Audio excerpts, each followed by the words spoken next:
Check, check.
Hey everyone, this is PrinceBrightstar and welcome back to Final Fantasy XIV. Now, some of you are probably wondering what's going on this week. Why am I doing so many broadcasts? And it's actually quite simple. I decided to take a week off from work and just focus primarily on the channel here, and so that's why I'm getting out so much content this week. Between Final Fantasy XIV, and then either tomorrow or the day after, there's going to be an episode of Phantasy Star Online 2. And I'm hoping to also get maybe another episode or two of Phantasy Star Universe out. If I happen to get 2 out, then that's going to finish up that series. Anyway, let's go ahead and hop in, and let's pick up where we left off yesterday.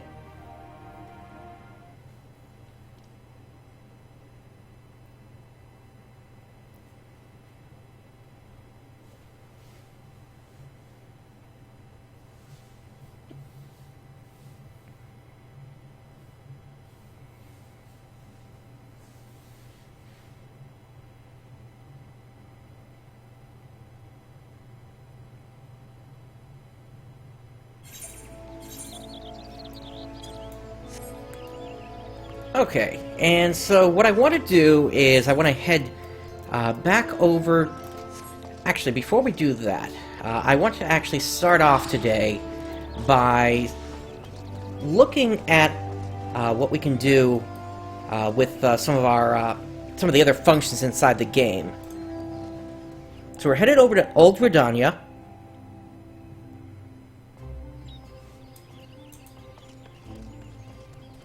And now, you may have seen this every now and then. There is an item here called a summoning bell. And if we click on it, it'll say we have not hired a retainer yet. Now, summoning bells are used to call forth any retainers you have in your employ. Retainers are helpful NPCs who can be hired by players to maintain items in Gil, as well as place goods up for sale in the markets. Now, in order to actually get a retainer, we need to speak with a retainer vocate. Greetings, I take it you have come to see me about a retainer. So, let's go ahead and hire a retainer. According to our records, you may hire up to 2 retainers. This is standard across all accounts. You can pay additional money in the MOG store to increase the number, but all accounts come with 2 standard. Currently, you have no retainers in your employ. While customizing your retainer, you will be unable to communicate with players and engage in other activities. So let's go ahead and hire. Excellent, we have quite a few men and women on our list, so I invite you to describe the retainer you desire down to the most minute detail. Alright, and now what I'm going to do just to speed this up here is we're going to load previous data here. And let's go under... let's start with this one. The reason this is marked like this is from a beta version of the game. Let's go ahead and load this up. There we go. And let's say confirm. We don't actually need to save that again, though. Let's finalize.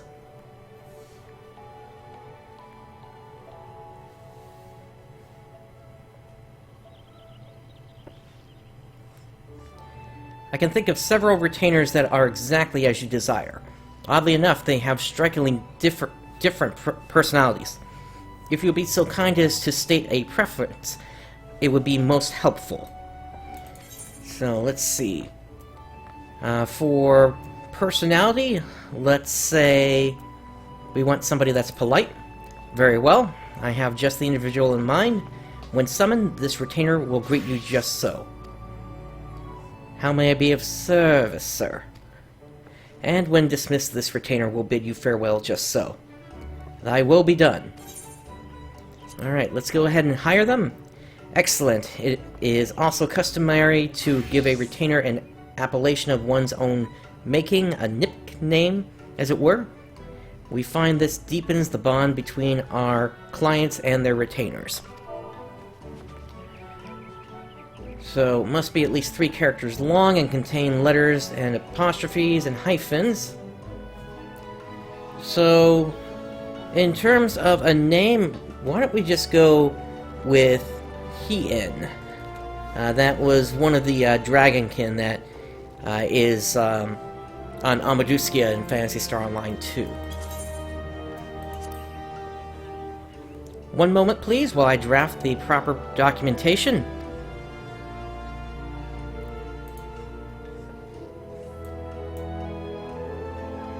Congratulations, Hien is now in your employ. You can summon your new retainer using the bell to my right. If you have any further questions or requests, please do not hesitate to ask. Alright, so let's go ahead and summon them. How may I be of service, sir? Okay. So, once a retainer is summoned, you can entrust him with gil or items, as well as have her put entrusted items up for sale in the markets. Additionally, you can also send her afield on ventures. To entrust an item or retrieve an item from your retainer, simply drag an item from one inventory window to the other.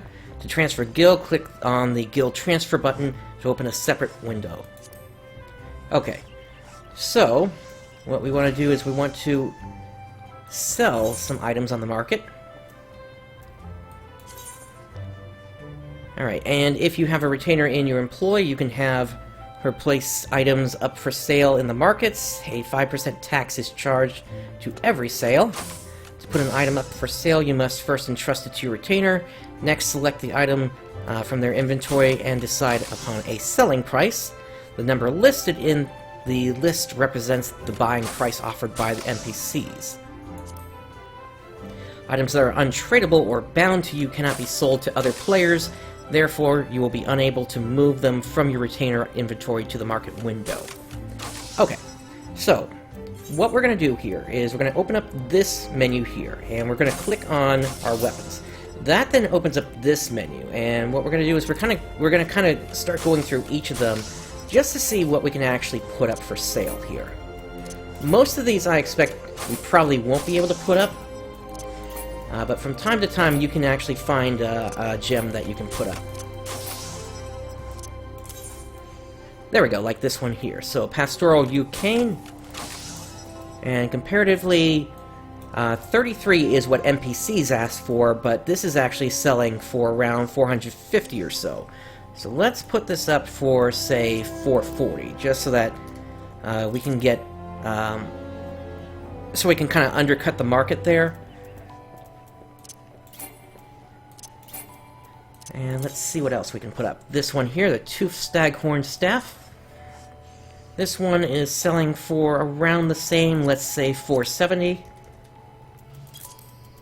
And you'll note down here this 2 out of 20, so we can put up to 20 items on the market at the same time. We've got an Ash Cavalry Bow. Let's do this at 390.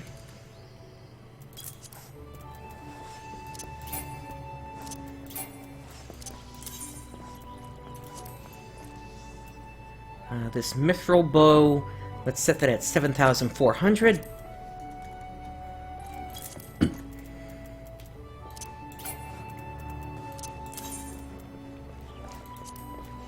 the Nicked Viking sword, that actually isn't selling so well. That's fine. What I'll do is I'll drag that down to here instead. Steel longsword, nope. Can't do that. Oh, we've actually got 2 of those Nicked Viking swords. Okay. Now, in terms of the rest of the slots, I think we're going to be okay here for now, because we do have 25 slots per armor piece here, so that should be fine. And now, for the rest of these, what we can do is we can start to place them inside of here. That being, if we wanted to, that would then go into our retainer storage. And each retainer has 175 slots, and in total that gives us 350. I'm not expecting to use all those during this series, but if you were to level up all the different classes, including your Disciple of Hand and Disciple of Land classes as well, most of these slots are going to fill up. This is one of the things that players have been asking Yoshi P about for quite some time now, to get an expanded inventory. We're not certain how they're actually going to do it, but he said that basically as soon as Stormblood launches, they're going to try to increase that and eventually try to max it out as much as they can. But for the moment, let's go ahead and close out of this, and let's go ahead and quit from here. Thy will be done. And off he goes. Those are going to be selling on the market now. All the markets between the different cities are connected, but there are taxes involved with each one, depending upon where you're selling from. This one is selling on the Gridania markets. But that's that's the first part of how retainers work. There's a second portion whereby they can go out into the field and hunt for items as well, but that is something that I believe unlocks after you hit level 50 and you get through the rest of the main story quest. Anyway, at this point I want to get our daily roulettes going here, so let's start with a guild test. And while we're waiting on that, let's head back over to Korthus.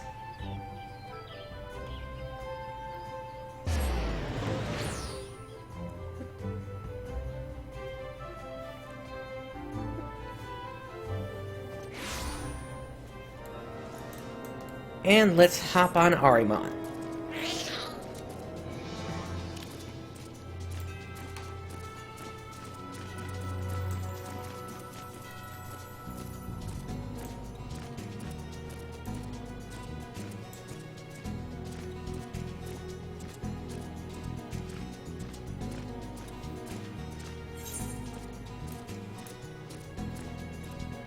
Once again, we're trying to make our way back down to here so that we can help out Biggs and Wedge. We also have the quest over here near the Aurum Vale to finish up. We are going to take care of that as we make our way over to Mor Dhona over here.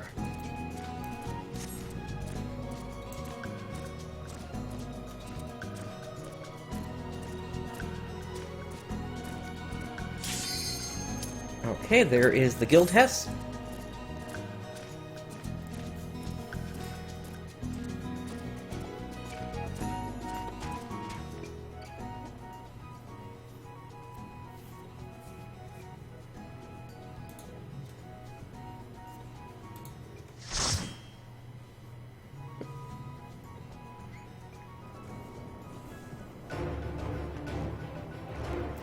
Okay, if we remember this one, for this one we need to take out all the enemies at the same time.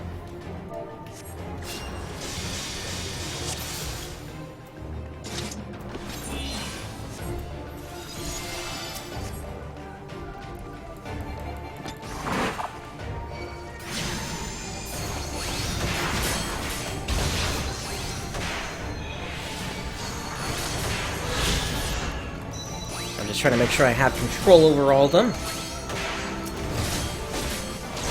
And now from here, let's start going through our combo, keeping an eye on each one as we go through it to make sure that they have equal health.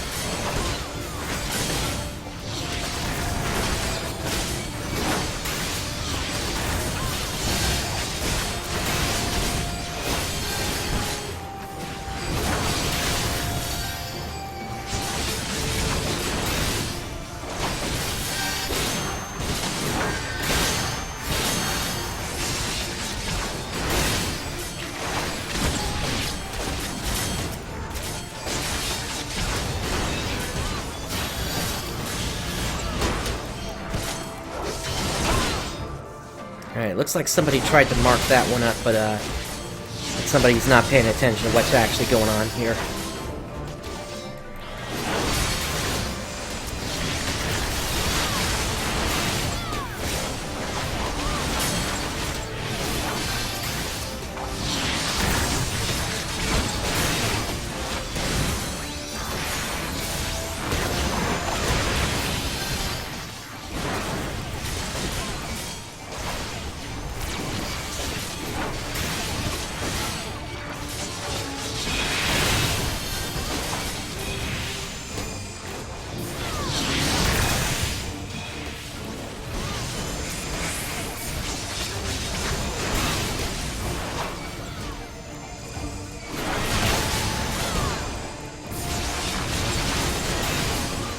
Feeling that it's the scholar there that's doing it.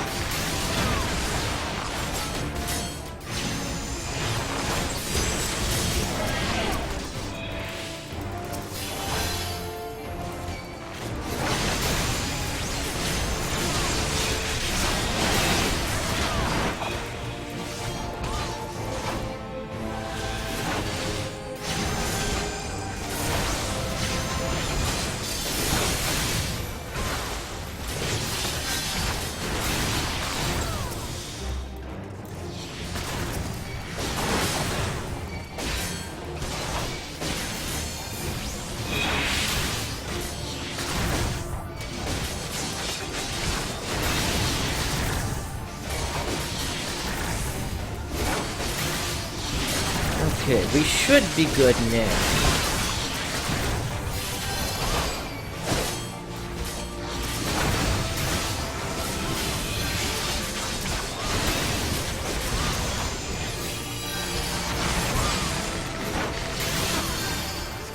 There we go. And let's give out our commendation. I am going to give this over to... who was it that was calling it out there? Miss Hild. Alright.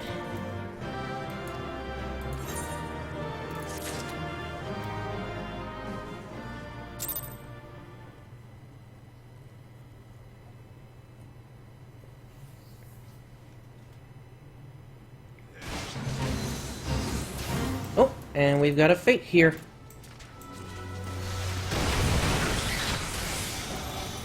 Let's try to help out with this one.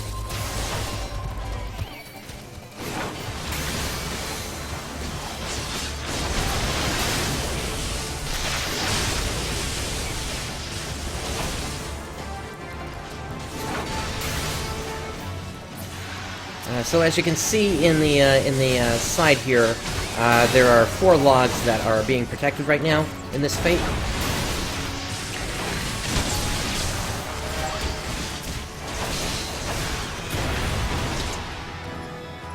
That might be it.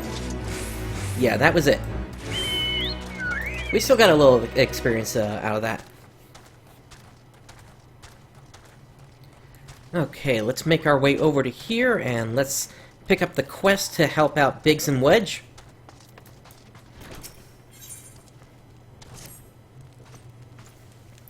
My purpose here is to reconnoiter Garlean activity along Abalathia's spine.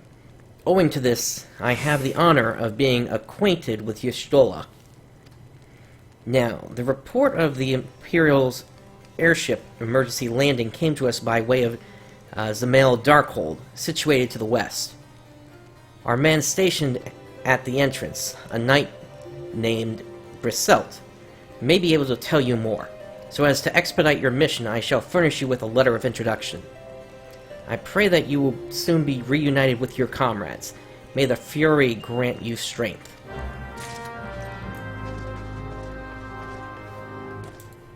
Alright, let's hop on Ahriman.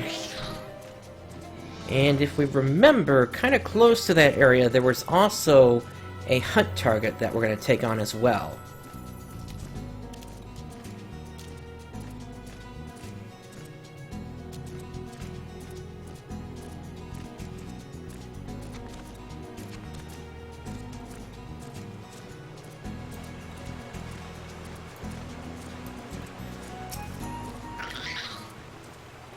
You stand before Zamil Darkhold, the subterranean fortress excavated by the Greater Ishgardian house of the same name. None but authorized personnel may enter. Let's hand over that letter. A letter from Lord Portelaine. So you have come about the Imperial airship. According to our scouts, the vessel had scarce touched the ground when a pair of men, captives by all accounts, burst forth and bolted. Imperial soldiers have since been sighted in the area, seeking to recapture them. What? The captives are like to be your friends, you say? Then let us pray that they are yet a step ahead of their pursuers. The emergency landing reportedly took place near the Aurum Vale, situated south and west of here. I suggest you take your search there. Seek out a knight named Piermont. He should be able to assist you. Alright. So that is going to take us close to the Aurum Vale.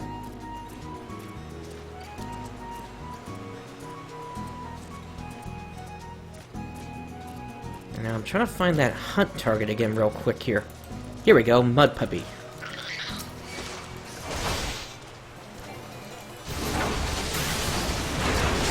Looks like they're kind of along the river here. I see another right up there.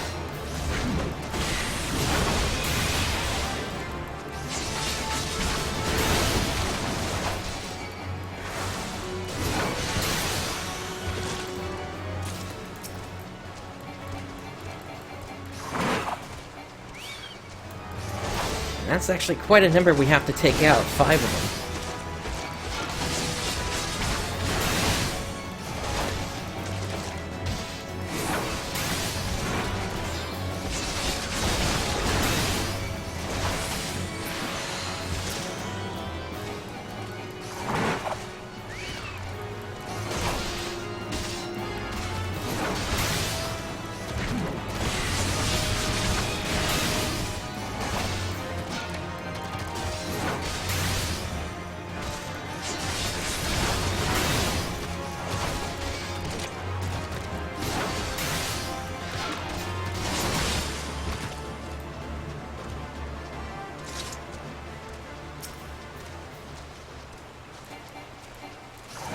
Two more should do it. In fact, let's grab 2 of them at the same time here.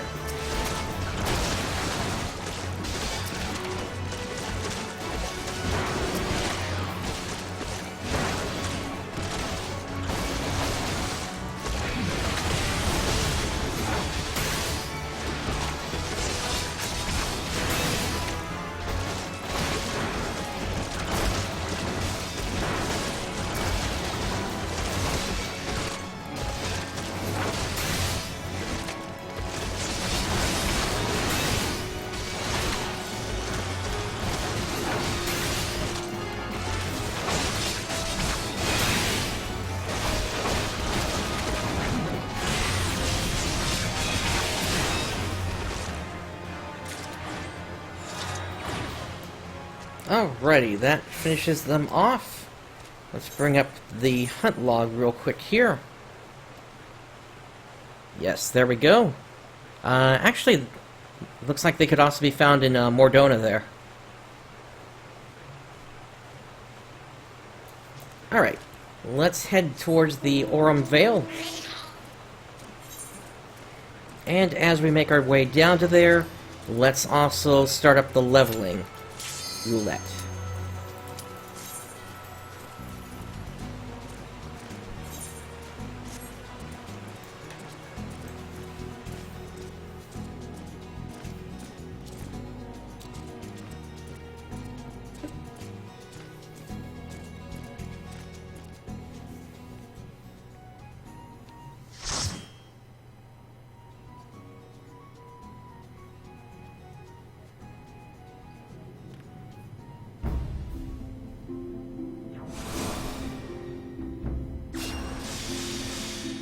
Okay, it looks like this one has sent us a decent amount back here in terms of content here.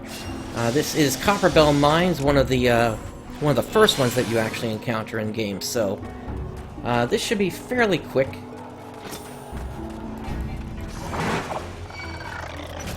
But once again, I do have to employ the old way of doing tanking, doing a flash for each target, and then just kind of focusing on one of them.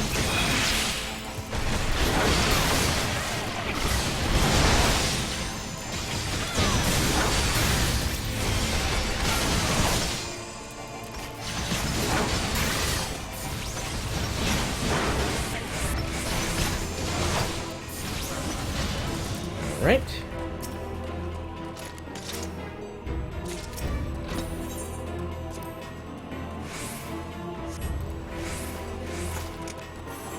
And let's head down the elevator here.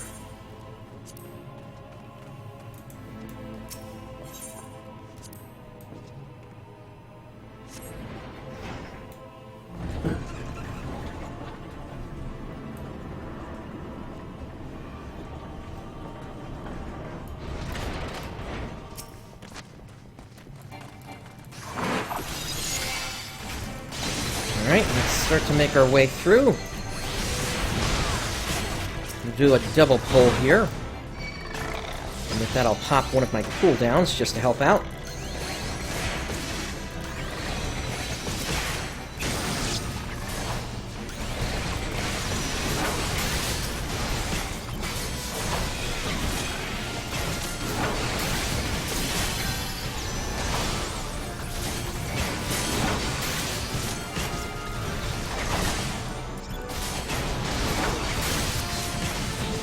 And we've got an additional one coming in, so let me grab that.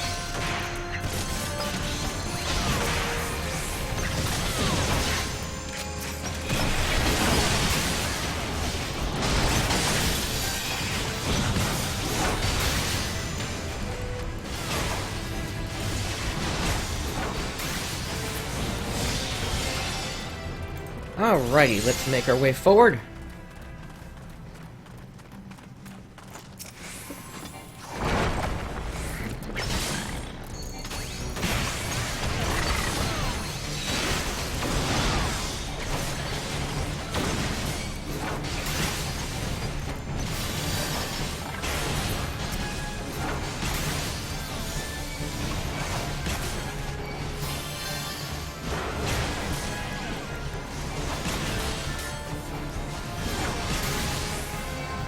Given that this is earlier content, I should be able to still occasionally add in some fractures.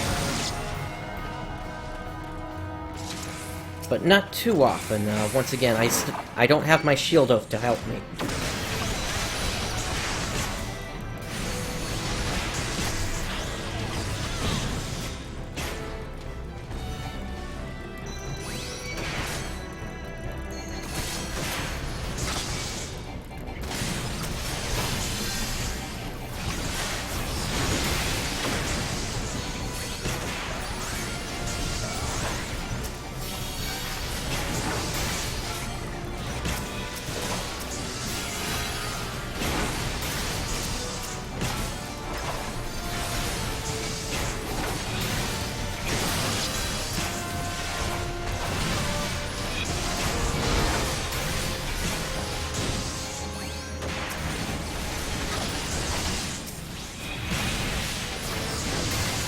Alright, as this group starts to calm down, I'm going to start to recover some of my mana.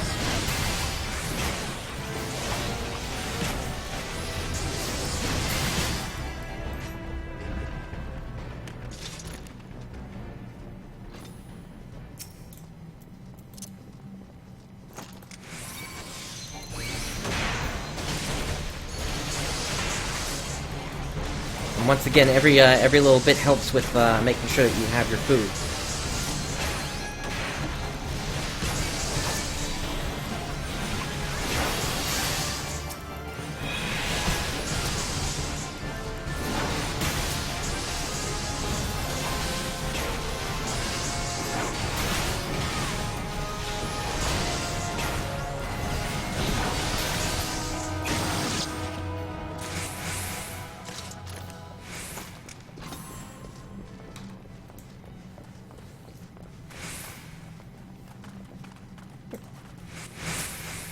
Grab this fire sand.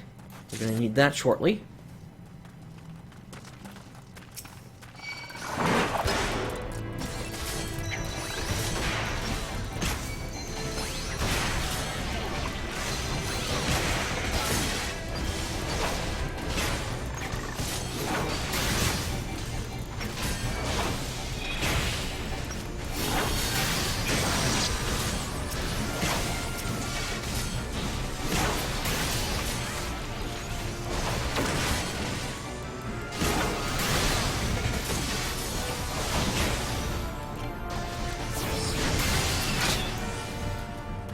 Okay, that finishes off that group. Let's grab the other set of fire sand up here.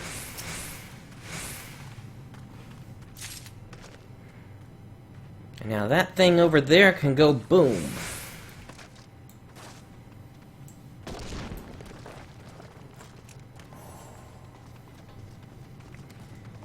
And so we've arrived at the first boss, if you can call it that. This is more just a defend the position kind of thing. There is sort of a mini boss at the end, but it's not. It really isn't that powerful in terms of strength. All we've really got right now are just these friggin' sifters. As you can see, that they're just going down in like a couple of hits here.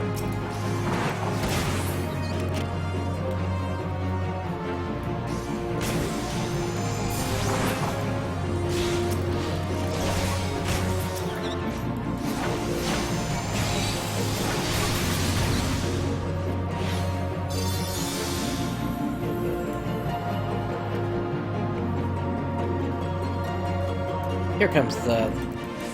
Actually, that's not the boss, I don't think.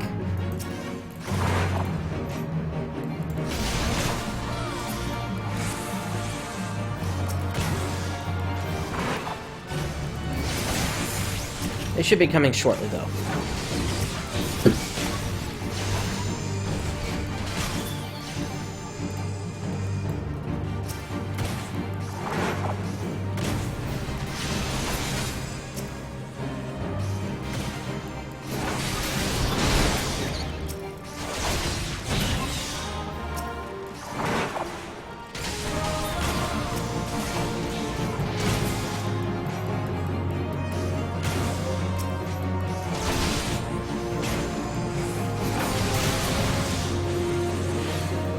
Alright, here comes the boss.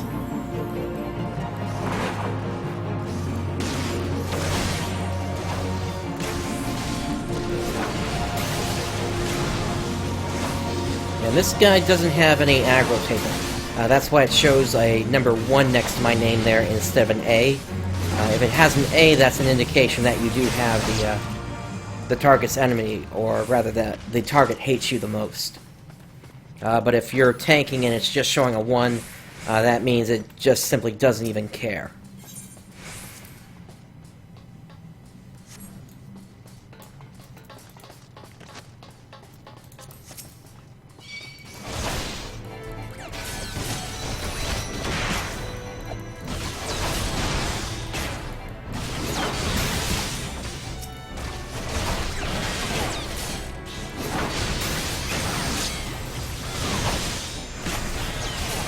This group does seem to be behaving itself fairly well, at least in terms of making sure that they're all targeting the same enemy, and so that's making my job a little easier here.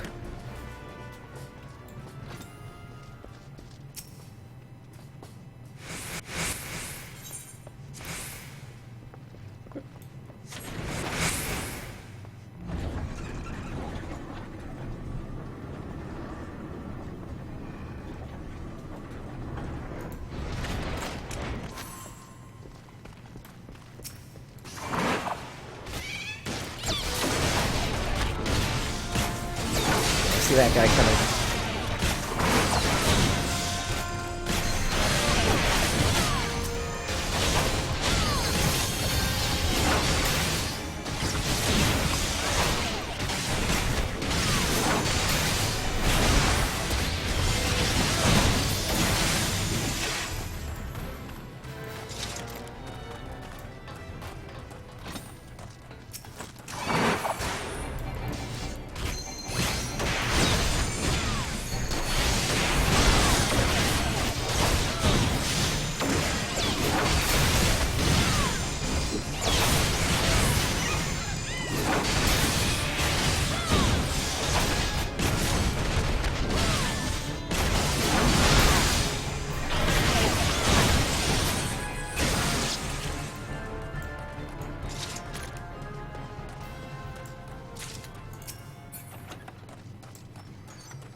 Looks like that's something more for the healer there.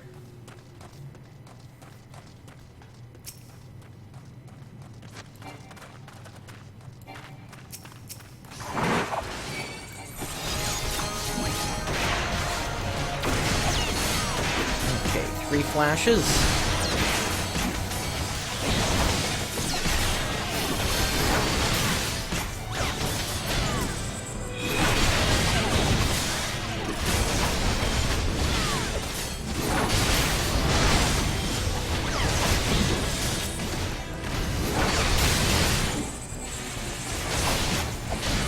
Okay, there's the last of the fire sands we need.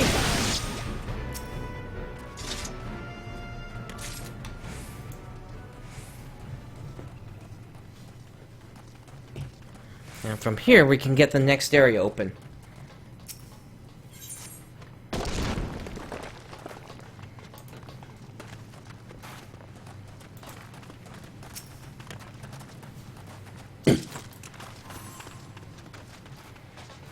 Okay, here's the second boss, and for this one is all about making sure that you drag the slime into where the bombs are going to explode.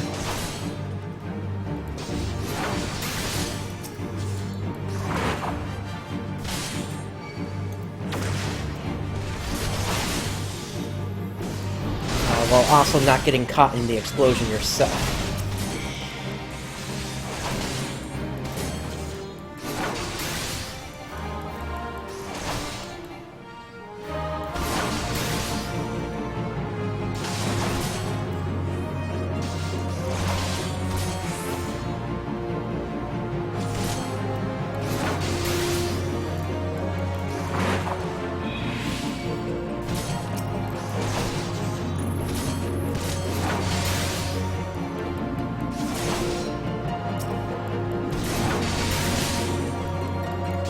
Here we go. Here's the first explosion. Let's do a couple of flashes just to make sure we got them.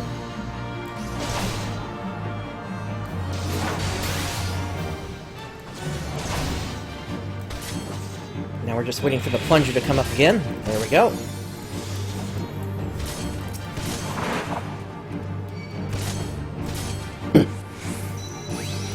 For the most part, this fight is pretty much completely on the tank. The DPS do need to worry about the Spriggans that pop up every now and then, but it's mostly the tank that's controlling things here.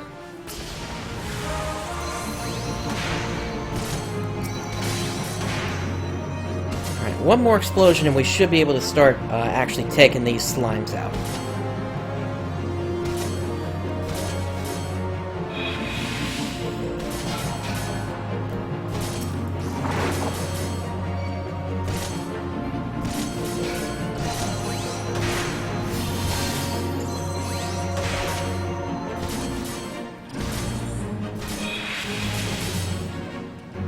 There we go.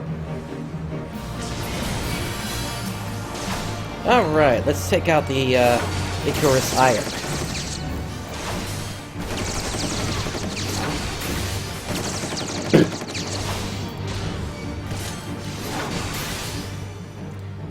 And there we go.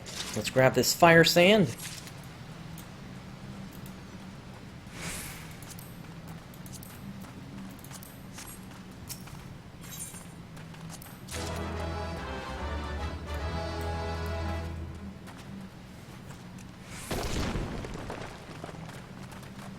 And we are into the last area.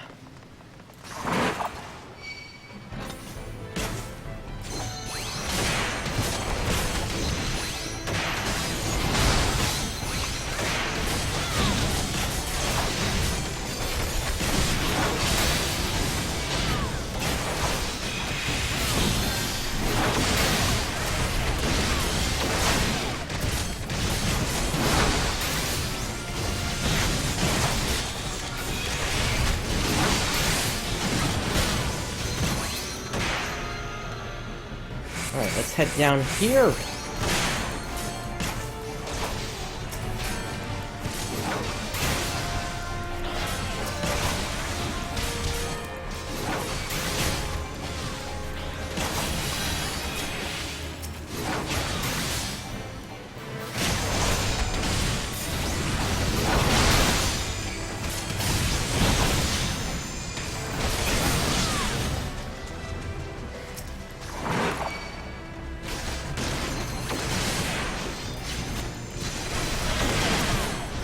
let's pick up this guy as well.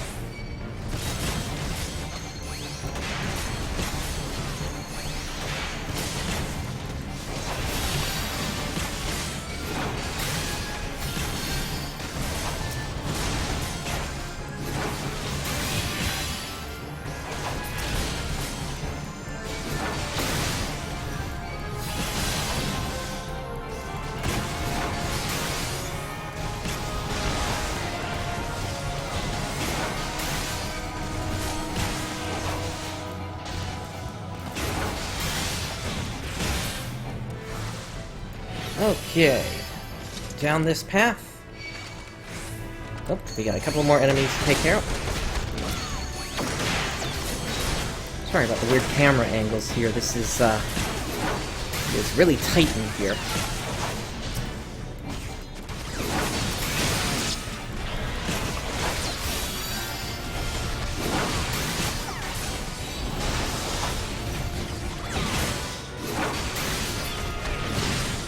Okay.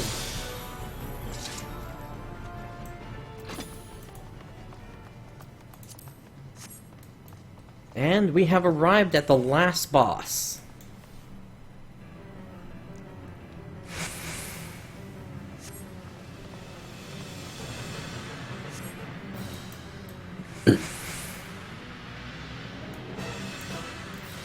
Alright, and the strategy with this guy is really simple. Just zerg him. Take him out as quickly as you can. Don't worry about what he's going to do in just a moment. As long as you take him out quickly, you're not going to get overrun by additional enemies.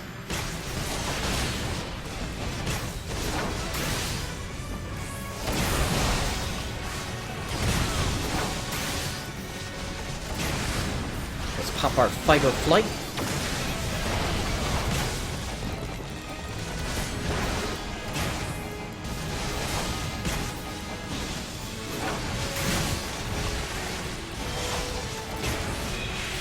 That monk is following me pretty quickly there, so I'm not getting a chance to really use my riot blade in here. I guess I have a little room here, but it's not that much. Once again, I'm judging based on the little bars that show up next to the numbers here.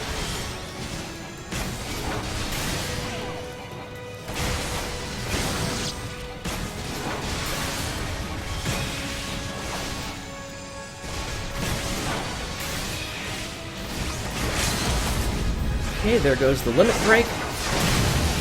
And the boss is down. And let's give our commendation to the healer. And by completing that challenge, we have leveled up. Let's put that point into vitality.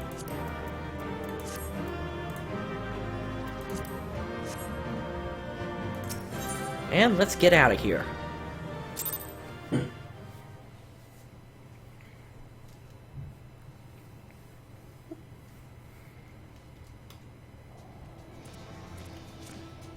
Alright, let's continue down towards the Aurum Vale.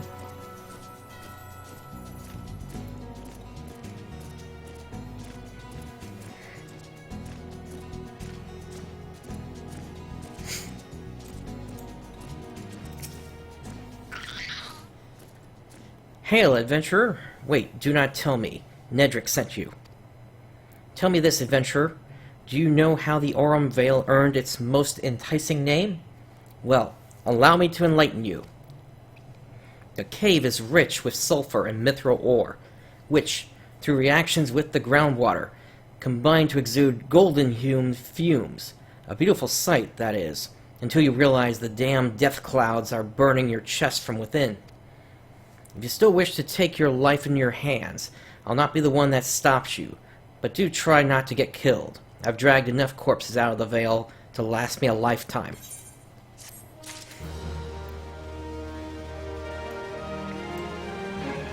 Alright, and with that, the Aurum Vale is now accessible as a dungeon. We're not going to do that just yet, but we will do that today.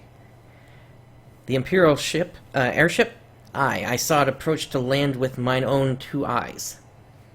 I hastened to the landing site, arriving just in time to see the vessel take to the skies again, but not before it had deployed a detachment of troops. Gruff orders were being barked, and there was an air of consternation about them.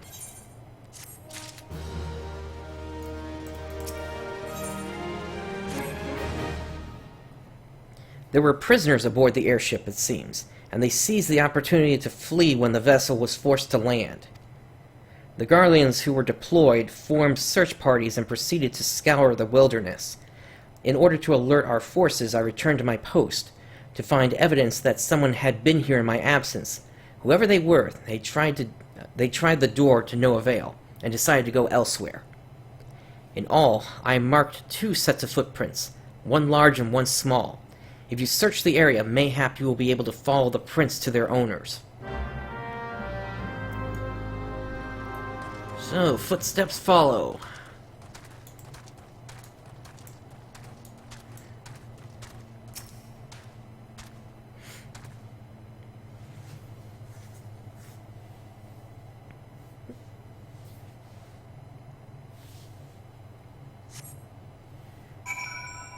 Okay.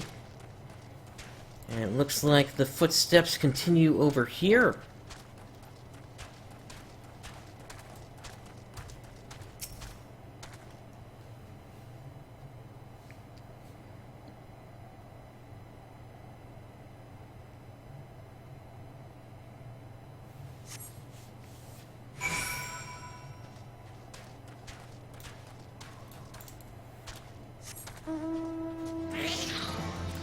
Now over to here.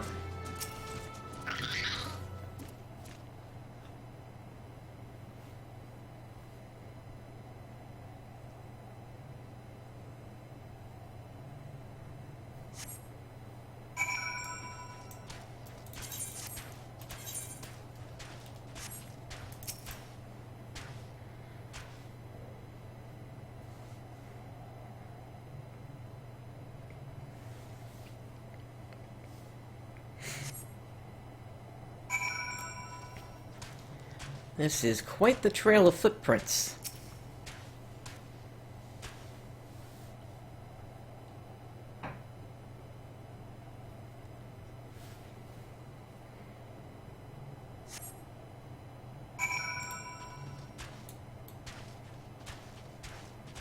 Okay, and apparently we need to search under the bridge.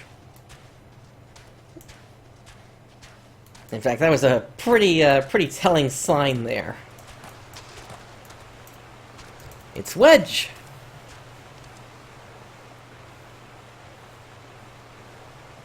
So cold. I want to go home. Ah, please don't eat me. I'm not nearly as succulent as I look. It's all skin and bones underneath, I swear. Prince, it's you. Thank goodness you're here. It's been awful. The Garleans were snapping at our heels like a hungry pack of wolves. I was so hell's bent on evading them, I almost ran headlong into a monster's gaping maw, thrice. And when I finally found cover, it hit me how cold and hungry I was.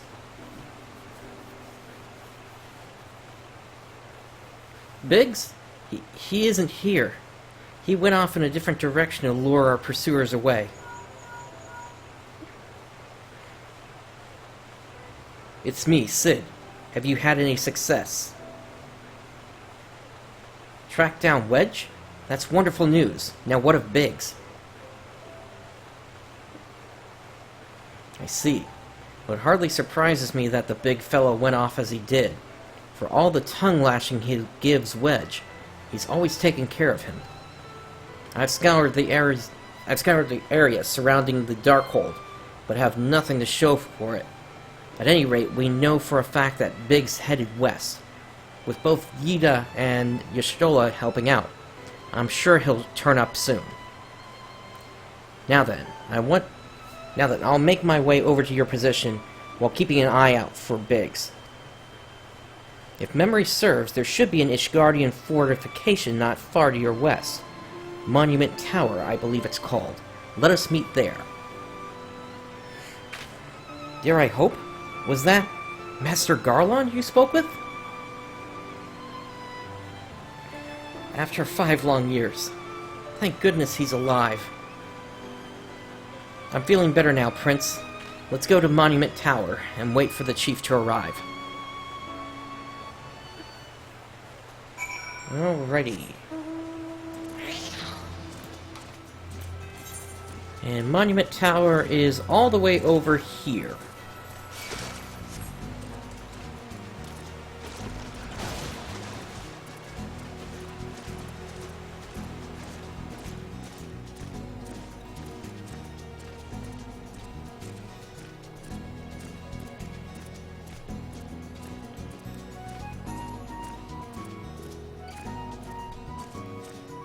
As we make our way over, let me just bring up this challenge log here real quick.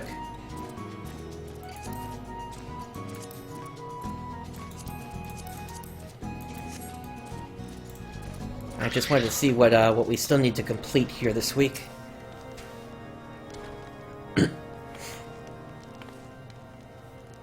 Well met, and welcome, adventurer. What brings you to this frozen corner of the realm? Oh, it would seem your companion has caught a chill. Come and warm yourself by the fire. I will bring you a hot broth. How are we feeling now, then? Stay here as long as you need.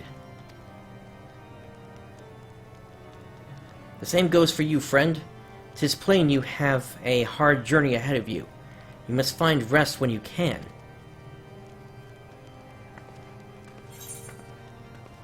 Okay, let's complete that.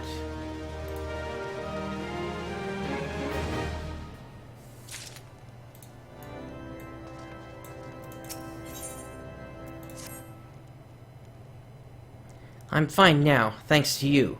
But I can't bear to think that Biggs is still all alone in the cold, with Garleans on his heels. He lured the enemy away for my sake, and now he's suffering for it. I hate to have to rely on you again, Prince, but do you think you could search for Biggs? I haven't the slightest notion where he might be at the moment, but maybe, just maybe, the people here have seen something. Alright. A Rogadin gentleman dressed in the same manner as your companion? I'm sorry, but he did not come by here. Let me think a moment. I would not raise your hopes unduly, but there is a cave situated a short distance to the south. We call it the Fury's Gaze, and it might be worth the while to investigate. I make this suggestion only because your friend seems like a selfless sort. Rather than drawing the enemy to this tower, mayhap he elected to pass us by. That sounds good enough for me.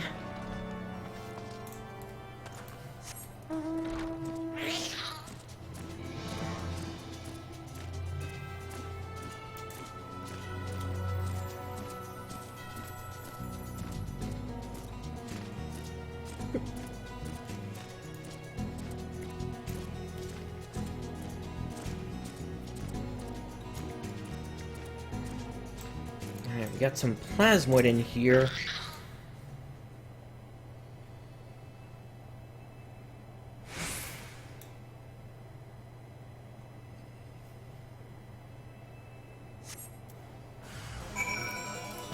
And it looks like we've got some reverence here as well.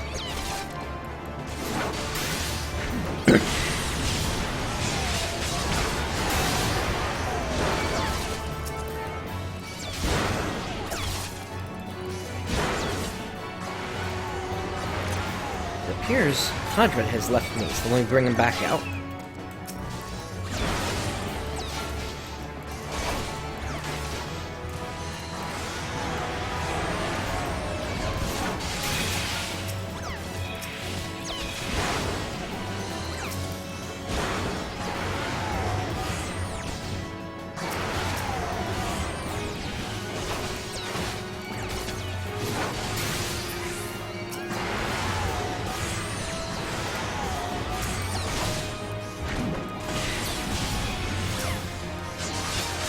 Okay, one left.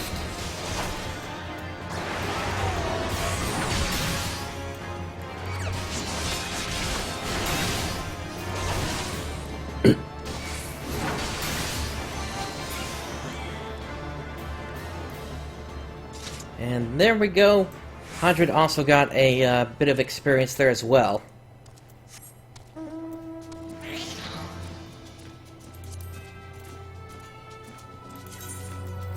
They still have a bit to go here, though, in terms of getting up to the next rank.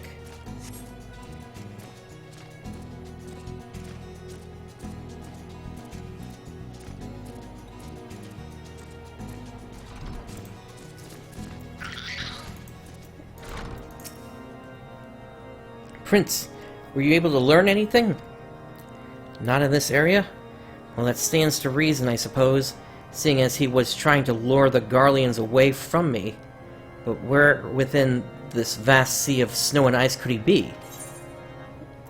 Alright, let's see what we got here. Alright, so while this might look stronger, it actually isn't, and it's because the combined value of both my legs and feet are stronger than this. This would prevent me from being able to equip anything to my feet. So, let's go for the gold piece. We can't give up, Prince. We must find Biggs before he succumbs to the cold or is recaptured. There must be someone in this tower who can help us, even if it's only to tell us where else to look. Ask them for me. Ask anyone who will listen. And hurry. Biggs's chances of survival grow slimmer by the moment.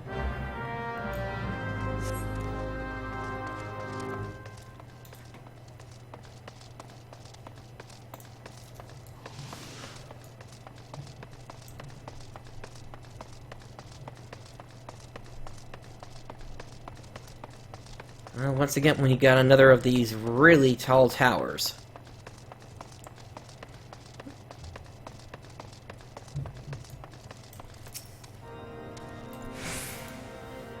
Your friend is lost in the wilderness, you say? If he's not to be found anywhere here or in the vicinity of the Darkhold, it is possible he made for Whitebrim. To reach it, one must travel through Danafin Pass, the southern end of which lies to the north and east of here. While I make no guarantee that your search will bear fruit, it is surely better than worrying in idleness. I wish you luck. Oh, and one more thing. Do tread warily when climbing the stairs here. Not a moon ago, I near broke my neck when I slipped and took a tumble. Yeah, that is, these steps do go up quite a way, but it really is the quickest way to get down.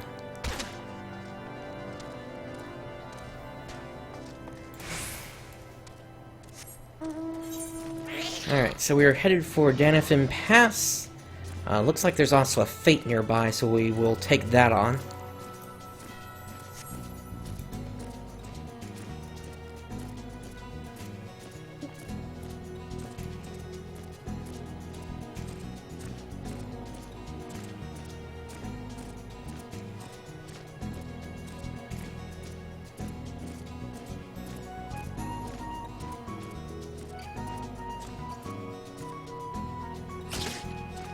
Actually, I wonder what kind of fate it is.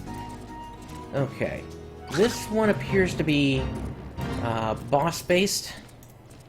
We can certainly give it a try, but let me do everything I can to try to help myself here, including casting Protect.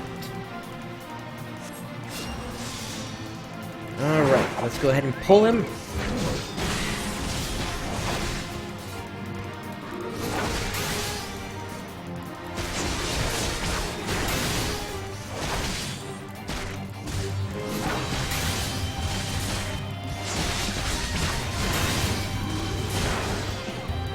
Alright, if he's going to keep using abilities like that, then we've got a good shot at this.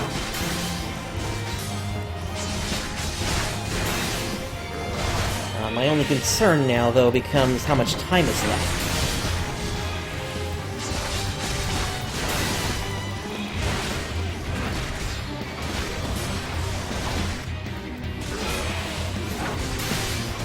I'm going to pop over to Sword Oath in that case. Just because that will increase the amount of damage that I'm doing by my auto attacks.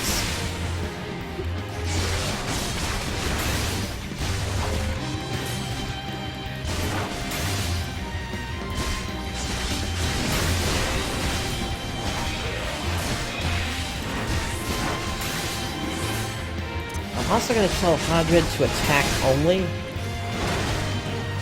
Hopefully all that combined will be enough.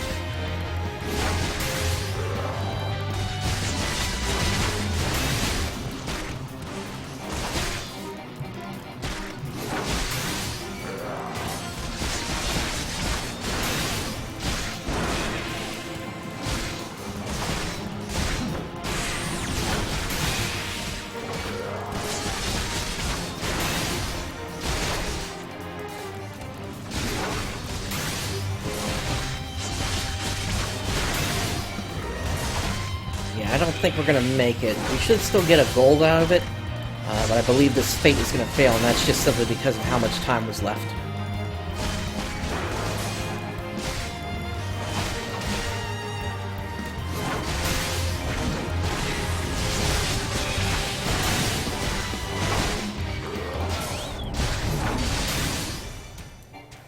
Alright. Let's hop back on Ahriman.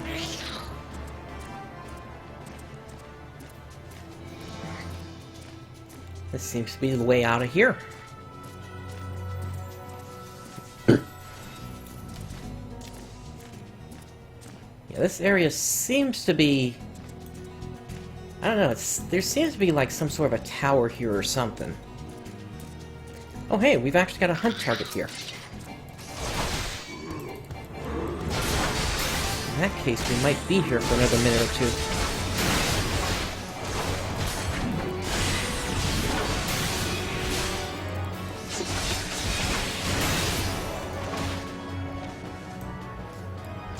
Yeah, we're gonna need 2 more of those.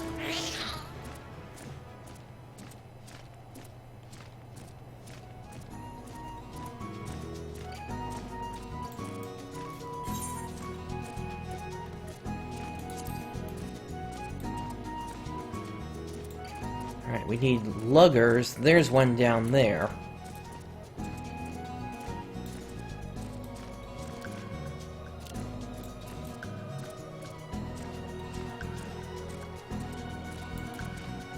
Just trying to see what the best way to get down is. Probably have to drop down here.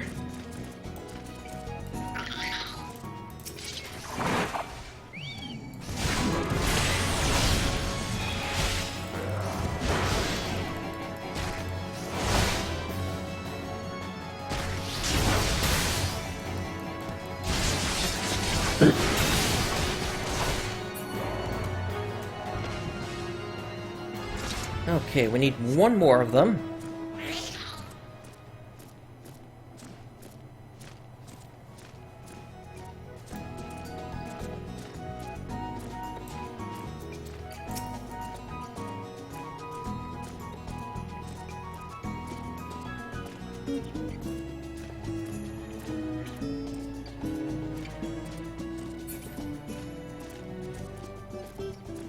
Oh, there's one right underneath us.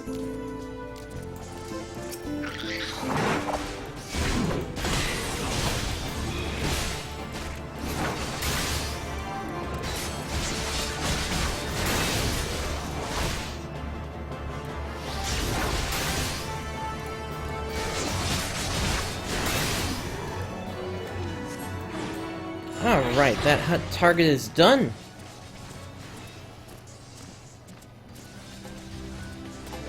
And now if we make our way up to here, we will be at our destination point.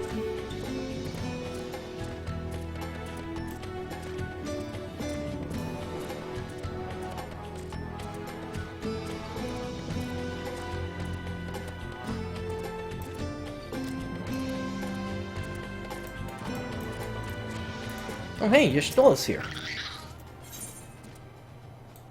Alright, so duty calls.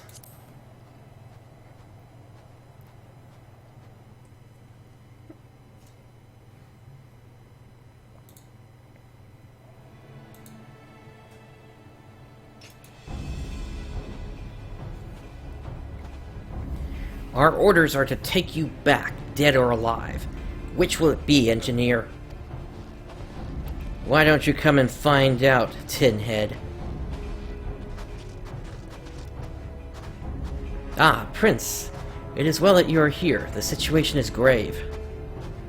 Biggs is in a bad way. We need to do something right now. Ida has the right of it. He will perish if we delay.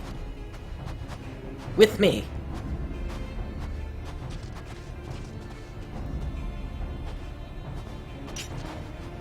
He's not alone. Kill them all.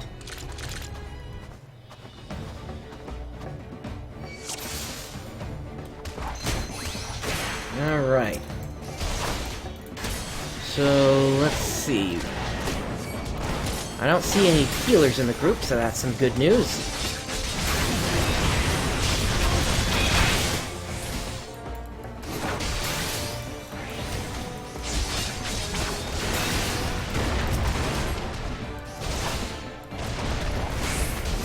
These Sagittarius are going down pretty quickly here, so let's take them out. Let's take a look at this. We got some magic tech here.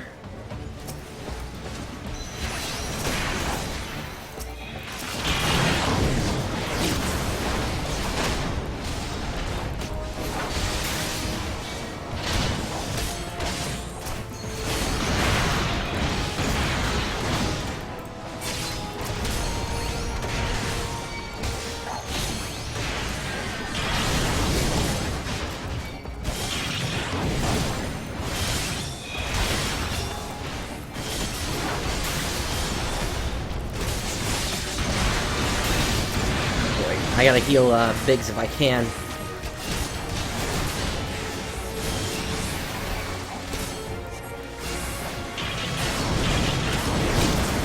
Let me also get this guy off of him.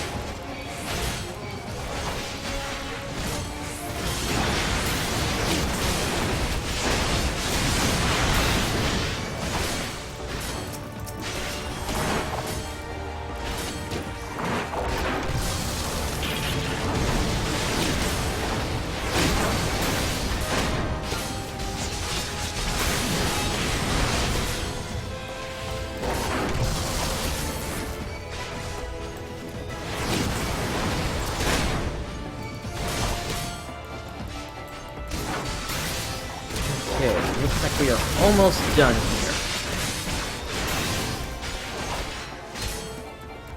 Or not, there are more reinforcements.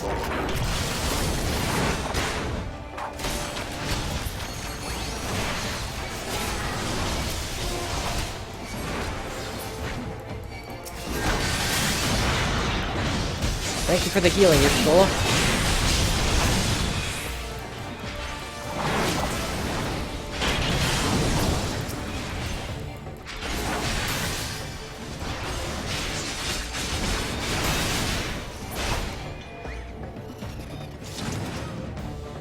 There we go. Duty complete.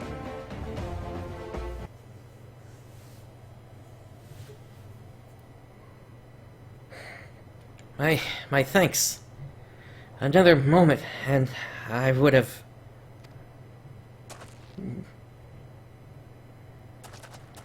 He has been too long in the cold. We must find shelter for him. Monument Tower, you say? Very well. Ida and I will shall bear him there with all haste. Sid will be so happy to see Biggs and Wedge again. Ah, I love reunions.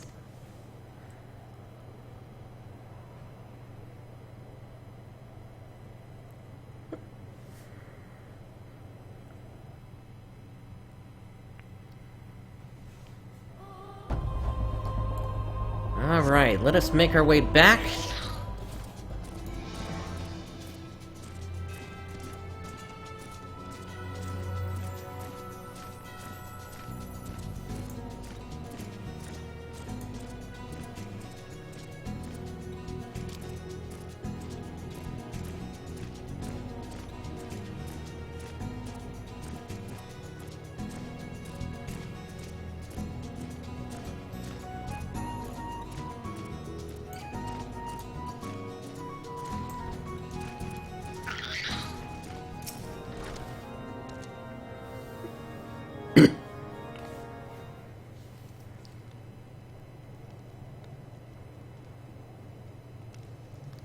I cannot thank you enough, Prince, and the same goes for the rest of you. Thank you all so much.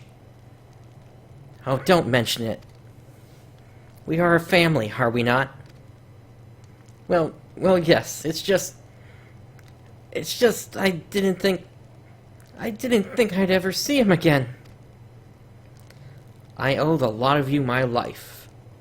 And you saved Wedge too, Prince. I'm losing count on how many I owe you.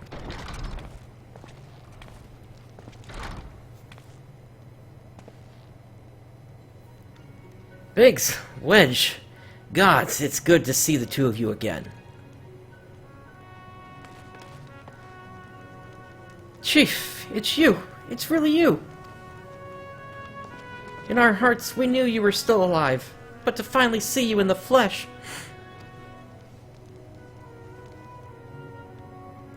When Alphino told me of the raid on the Waking Sands, I feared the worst. What happened? The enemy struck with nary a warning. We didn't stand a chance. Wedge and I were in the workshop when they came. Before we knew what was happening, the Imperials had us at gunpoint. It must have been awful. There's one thing I don't understand, though. How did the Garleans get there so fast? I mean, the immortal flames should have seen them coming, right? I myself have asked the same question. That day, when I returned to the carnage at the Waking Sands, I noted not a mist in the horizon, nothing at all to suggest the passage of Imperial force. From this, I conclude that the Garleans came neither by land nor by air. Nay, they were borne there by potent teleportation magics. Magics of the kind used by the Asians. Carry on.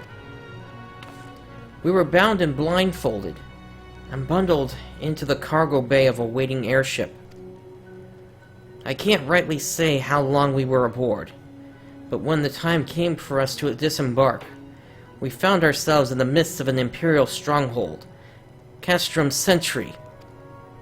Upon arrival, we were marched off into the main complex. Biggs and I were thrown into a detainment cell together, where Minfilia and the others were taken elsewhere. That was the last we heard from them. Castrum Sentry.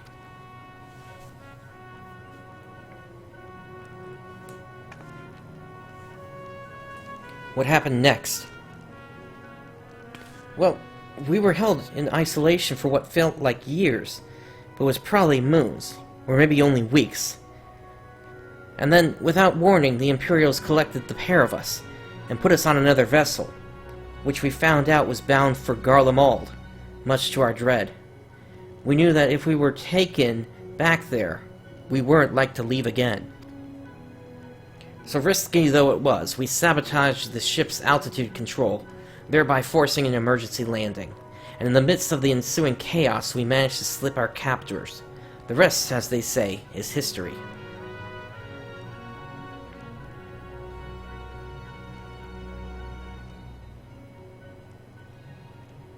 Ha! And if I didn't know better, I'd call that a likely story. Sabotaging the altitude controls of an airborne vessel.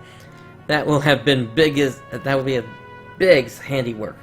Like as not. You always were resourceful in a tight spot, my friend.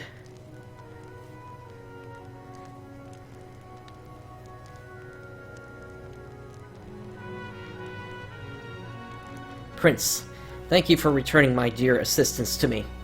It would seem I owe you yet another debt of gratitude. There are still many questions in my mind, but the answers can wait. Minfilia and the others still want for rescue. Alright, you lot. Garland Ironworks is back in business. Let's go and give the Imperials what for. Hurrah!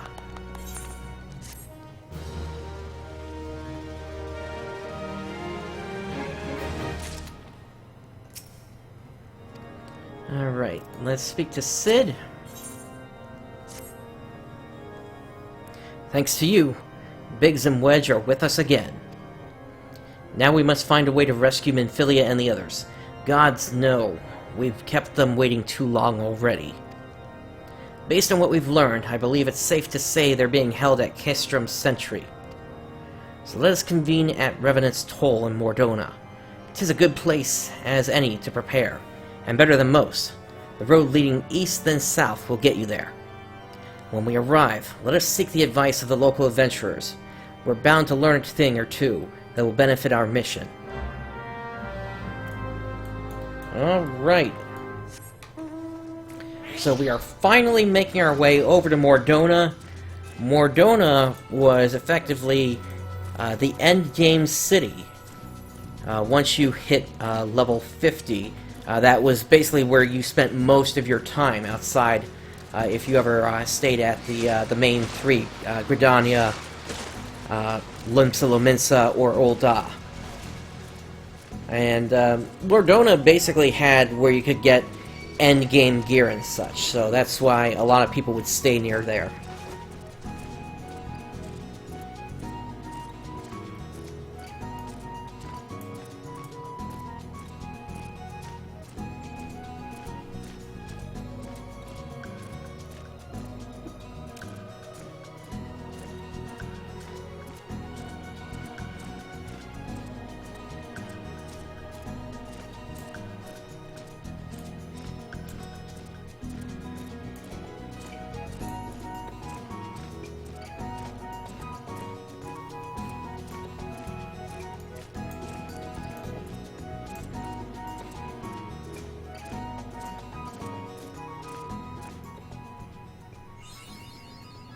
Alright, welcome to Mor Dhona.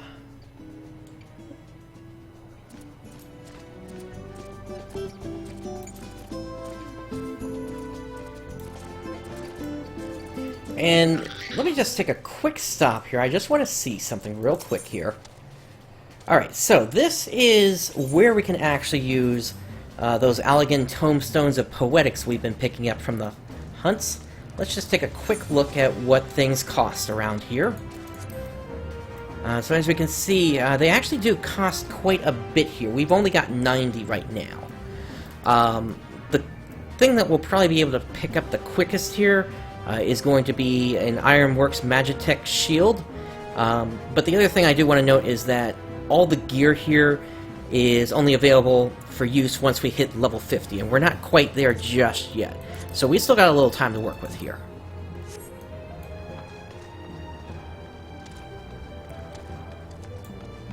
And then we've also got a bunch of other shops over here. Right now we are headed down to here where Slaffborn is. He has where we're going to head next here.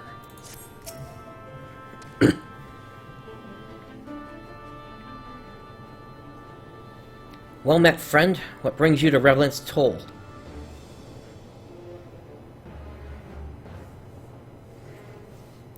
Did I hear you rightly? Your friends are being held at Castrum Sentry? And you want to rescue them? I don't mean to discourage you, but that might prove difficult. The stronghold has been on high alert of late, with armored patrols seen about the perimeters around the clock. Not even a fly could get within 100 yolms of the walls undetected. If the Garleans were alerted to our coming, we cannot know what they will do to Minfilia and the others. We must act with the greatest stealth. Aye, it has to be good old-fashioned infiltration. But with security so tight, how are we going to smuggle ourselves in? Why, I have a mind to walk through the front door. Huh? The front door? Aye, we'll disguise ourselves as Imperial troops and march right in. For this, we'll need a few sets of Imperial uniforms, a suit of Magitech armor, and impeccable timing. Heh, that's a bold strategy, but it just might work. Where we are, there's certainly no shortage of opportunities to borrow the equipment. Knowing those Imperial bastards, they won't even suspect that we savage Eorzeans would think to use their technology. Then it's settled. If you're determined to go ahead with this, I'd recommend you speak with Glomont. The fellow's got a personal grudge against the Empire, and happens to know a deal about Kestrom's Sentry besides. I've no doubt he'd want to be of aid. Ida and I shall go reconnoiter Garlean activity at the stronghold. It would not do if something were to befall our comrades before we had a chance to act. Come and join us when you're ready, Prince. Let's do this. Sometimes I wonder, Ida, are there ever times when you're not enthused? I'm nothing if not enthused, Jastrola, and you're beginning to remind me of Papalimo. Alright. So there is Glomont. Looking for Glomont, are you? Or you found him, whoever you are. Eh? You're looking to get inside Kestrom's Sentry, and you need my help? Heh, something tells me we're gonna get along just fine.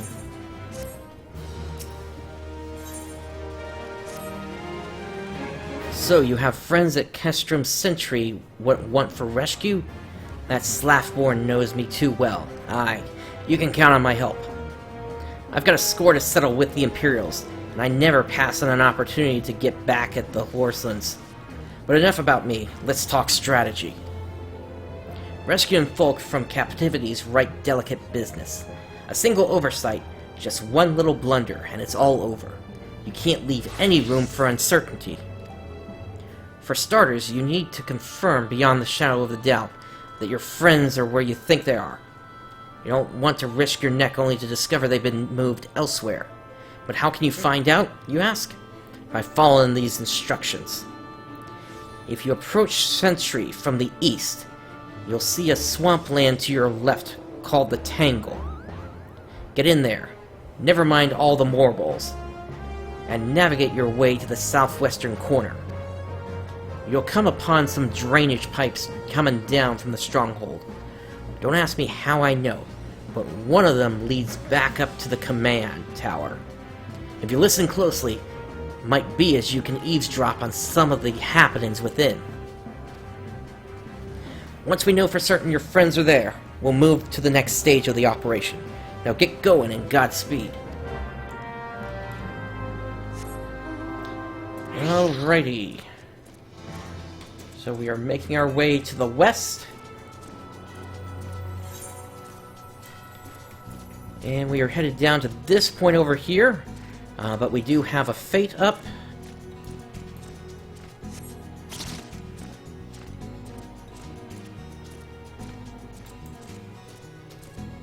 Let's see what this guy wants.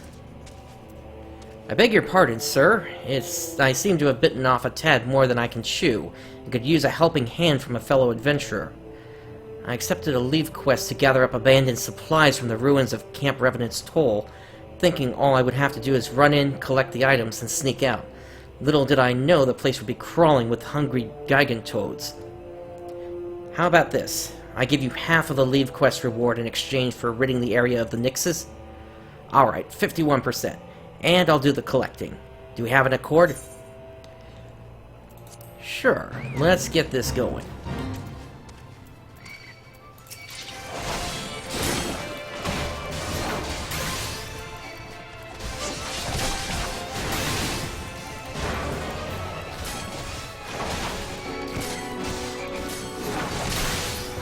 And as you should be hearing now, once again the battle music has changed.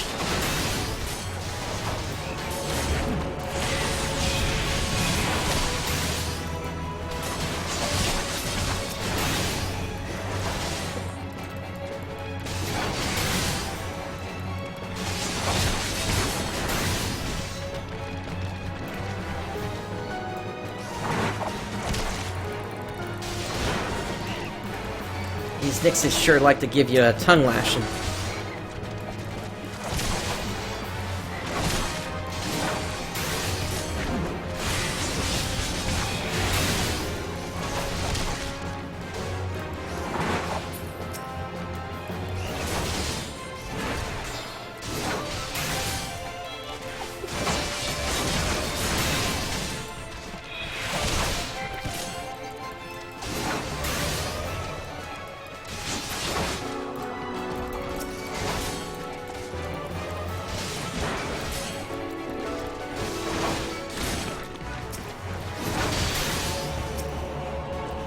Well, that was lucky that one pulled me out of that one.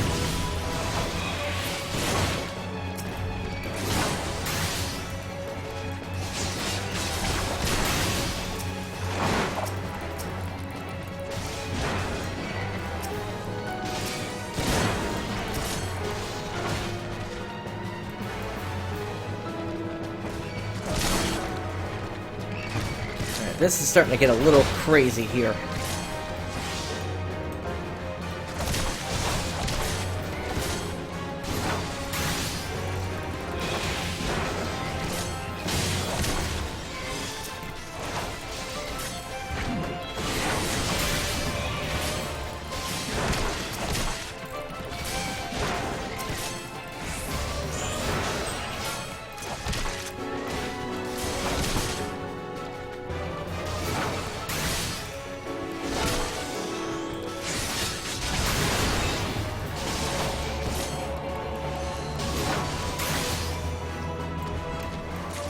Let's take a moment just to heal up here, and then we'll hop right back into it.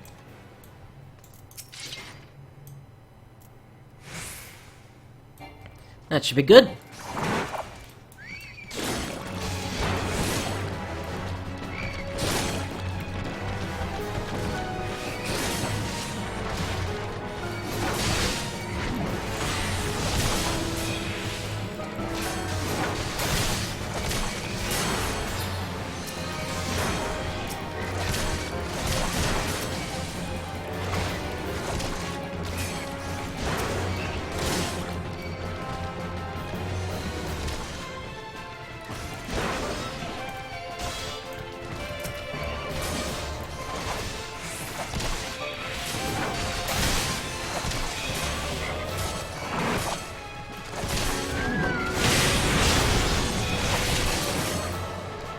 I don't want to take on this many all at the same time.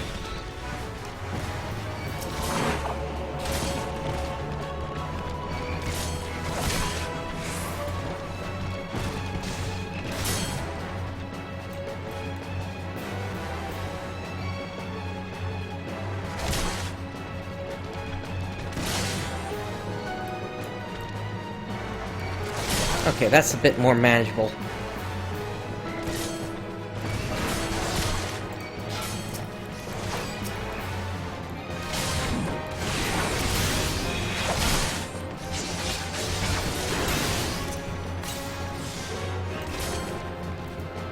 Let's get Hadra back up out of here.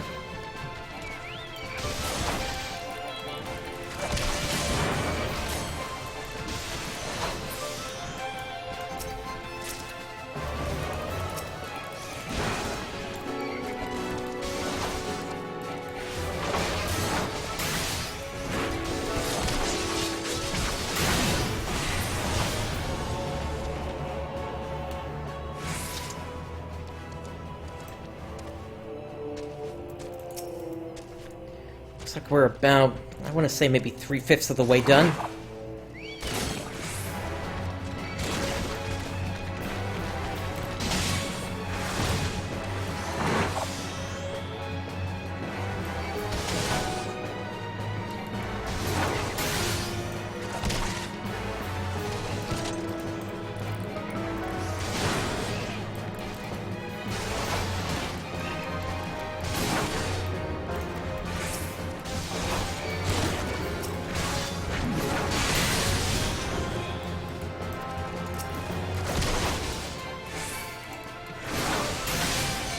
Unfortunately, the terrain around here is not making it easy for me to move around.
Looks like somebody else is helping out with this as well here now.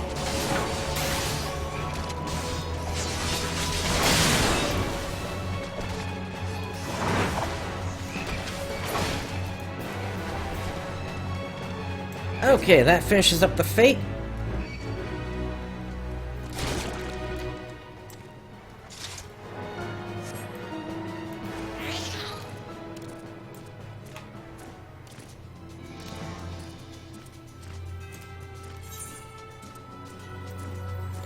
Alright, so we are making our way to the southwest down to here.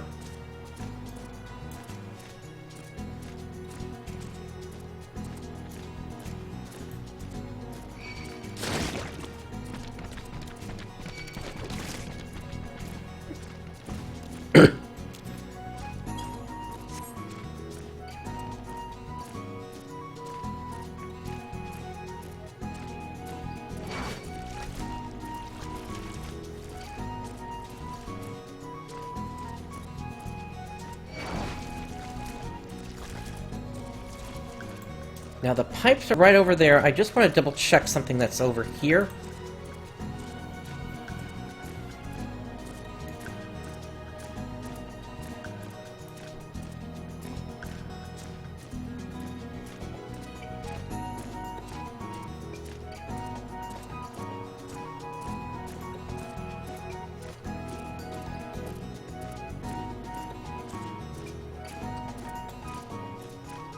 Okay.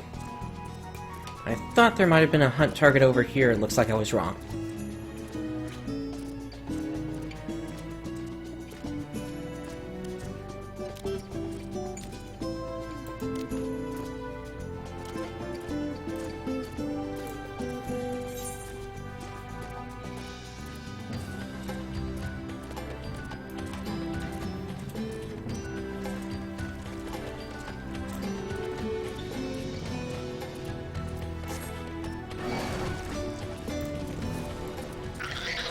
Alright, we're gonna have to take care of this Morbull first.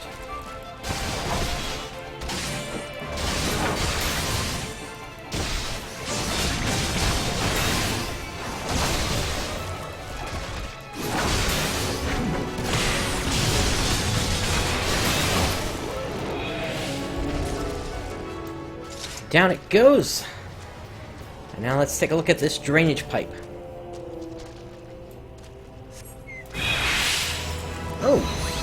You've got targets here.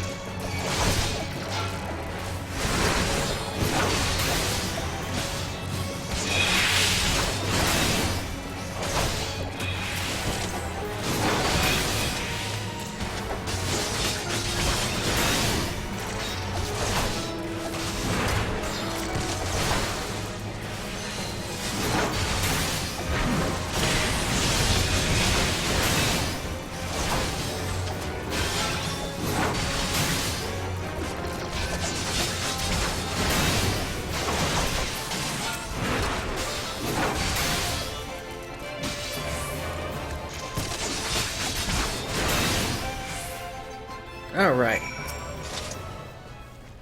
Let's check the drainage pipe again. The faint sound of conversation echoes down the pipe. What are the captives? Does she still refuse to speak? She may as well be deaf-mute for all the information we've gotten out of her. The others aren't much better. The Elizin gets on my nerves most of all. Every time he opens his mouth, it's only to spout gibberish. I do wonder, why is the Tribunus so obsessed with this Minfilia woman? They say she possesses some mythical power. Something we Garleans don't have. Mystical power? Like the kind the Beastmen use? How am I supposed to bloody know?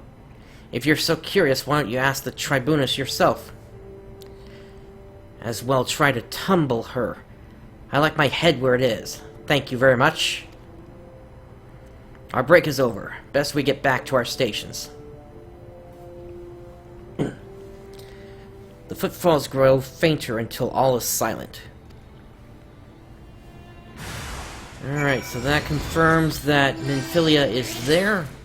Let us make our way back to town. And when we get there, I'm going to make sure I touch that aetheryte.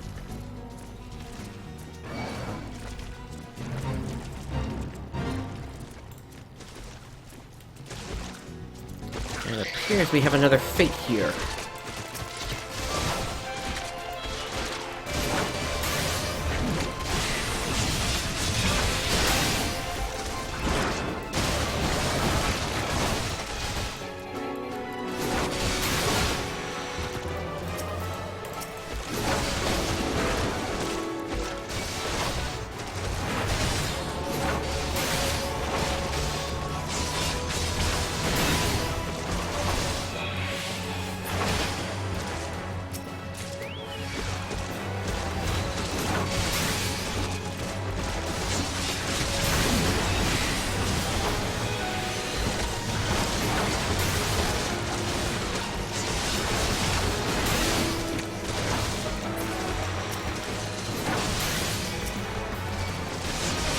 Oh dear, we got a mobile popping up as well.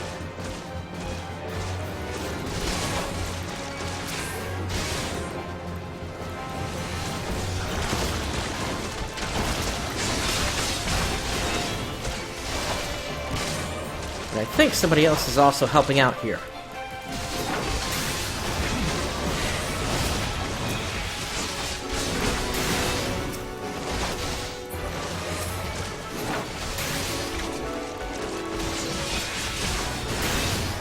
Alright, I see Hadra just went down. Let's go ahead and pick him back up.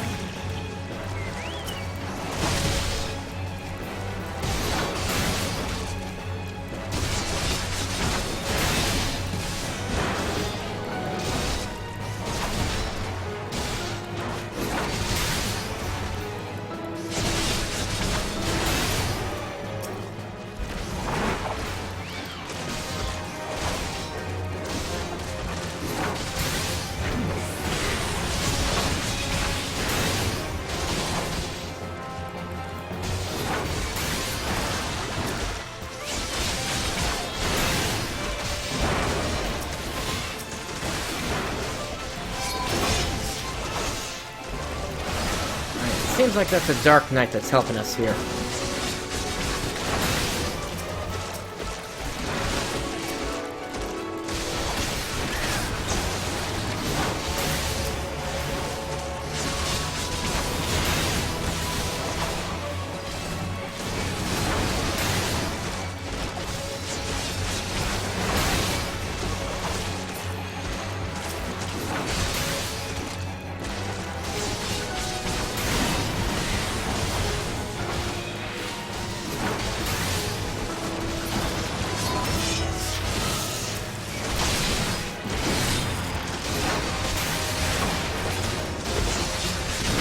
Okay, this should be the last one we're looking for.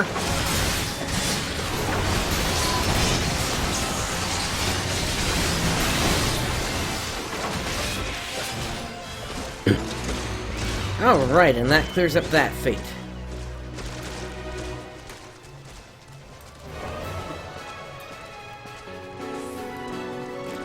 So let's make our way back over to Revenant's Toll.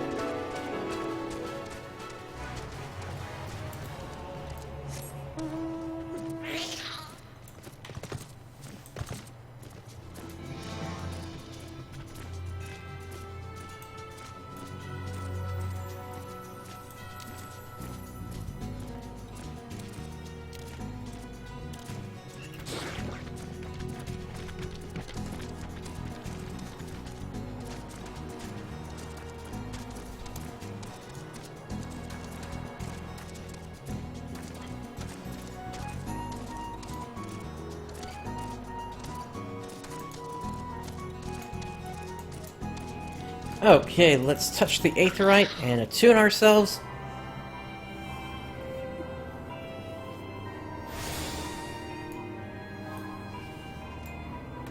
And now Alpha No is over here.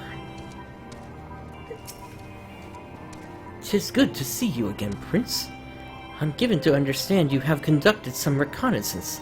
Tell me, what were you able to learn? So Minfilia and the others are indeed at Castrum Sentry. Their presence thus confirmed, we may proceed with the mission. While you were afield, Cid took the liberty of devising a plan of action. Pray have the details from him.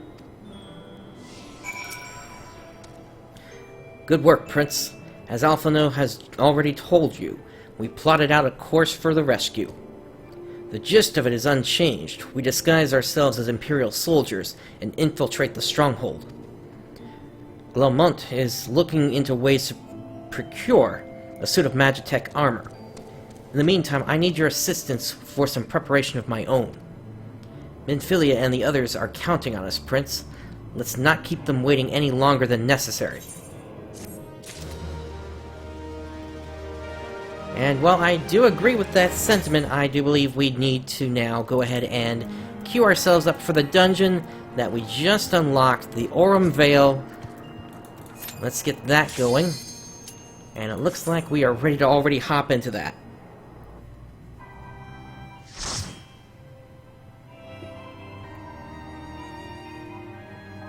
Now, if there was any place that you would want to take slowly as a tank, it is this place.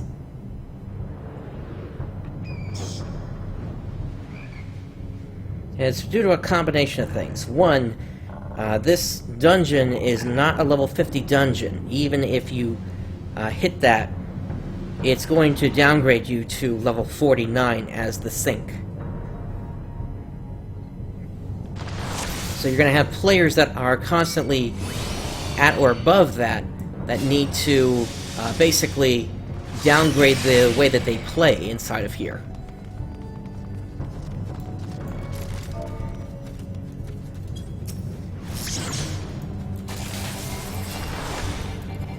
Basically, you want to take this place as slowly as you can, but constantly pull enemies back, especially in this first room. This room is full of patrolling enemies. And if you're not careful, you're going to wind up with just a ton of them on top of you.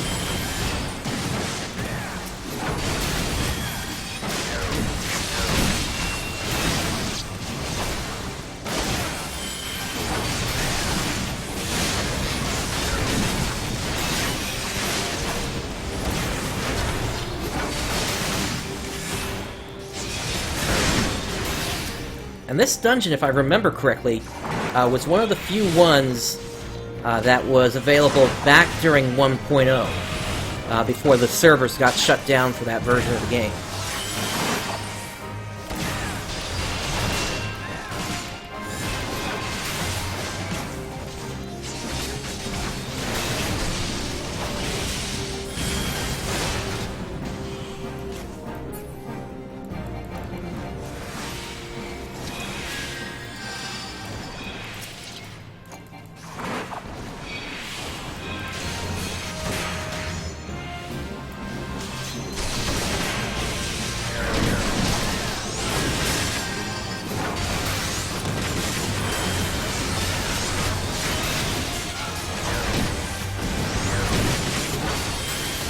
Also, don't be afraid to pop cooldowns in here.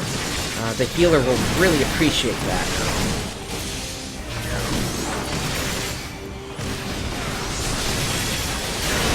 The other thing is you don't want to step in this this gold stuff around the area.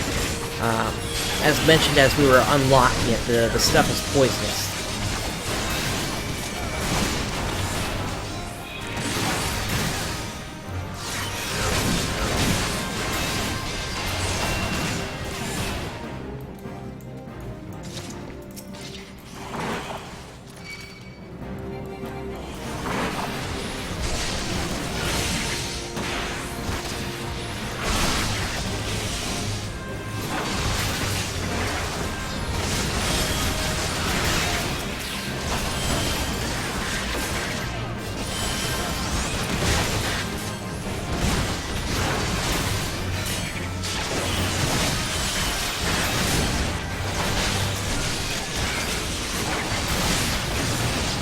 You still want to make sure that you're rotating through your combo. So so that you're generating enmity. But because this is a high-level content, I do have my shield oath available to me, and that's making it a little bit easier to do this. Now, these guys are pretty much planted here, and unfortunately I think we're going to have something else hop over.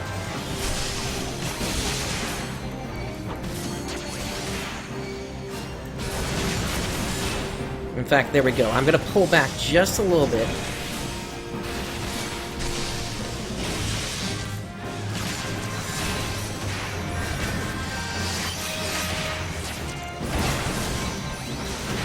Okay, and now that those wasps are moving on, I'm going to grab the toad now.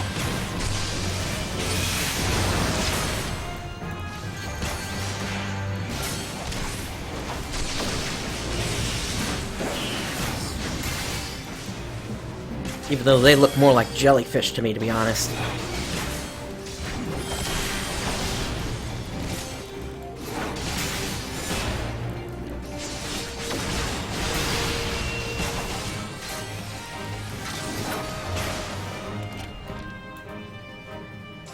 Okay.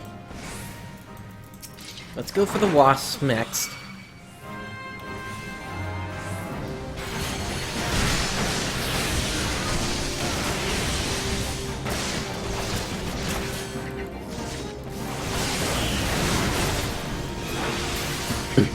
And then once we're done with this group, I think we just need to take out this group over here, and I think the path will be clear.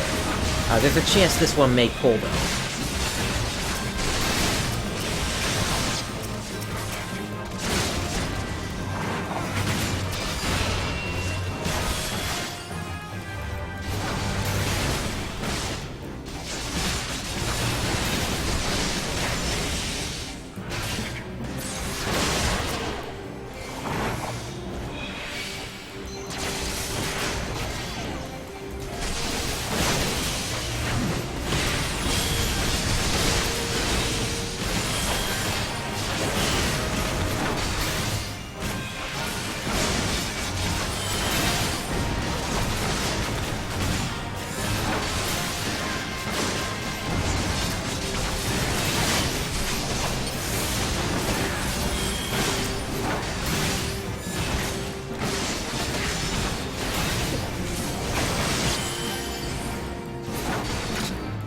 Okay. Yes, okay. So, for this battle, it's all about handling, or rather keeping track of what debuffs you've got, because this guy is going to poison you.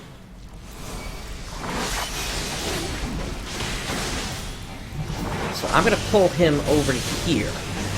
And that way I'm close to this Morble fruit. This is basically what you can do to get rid of the poison when it happens.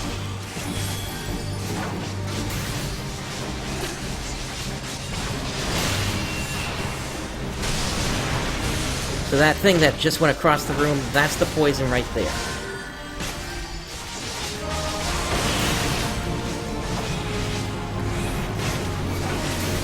Typically you want to eat the Morble fruit once you get up to 3 stacks.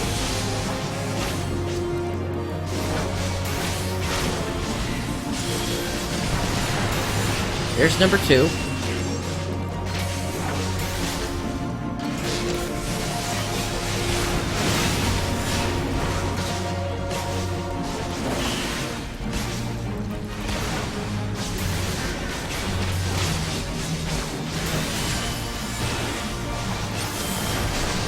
There's number 3. Let's eat the fruit.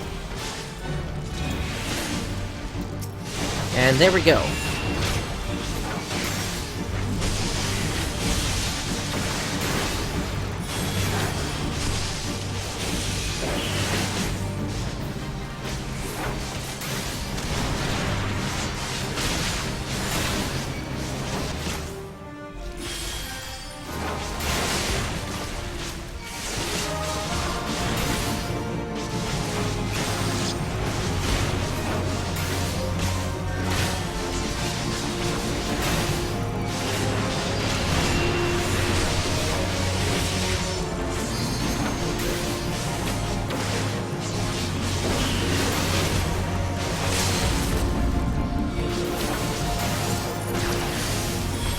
Okay, the limit break took him out.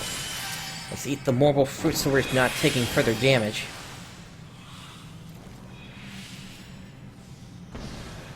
And let's see what we got here. Cobalt Sabatons. Those are actually weaker than what we've got right now. Yes, I'm gonna pass... well, actually, I'll greed on them.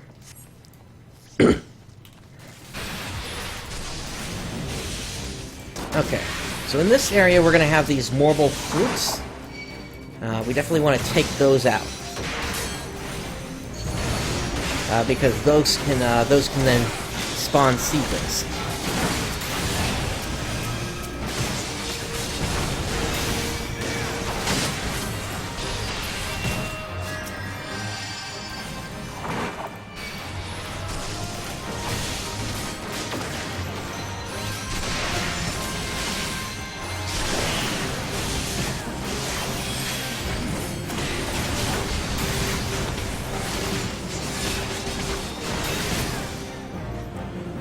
Okay, on to the gold vine.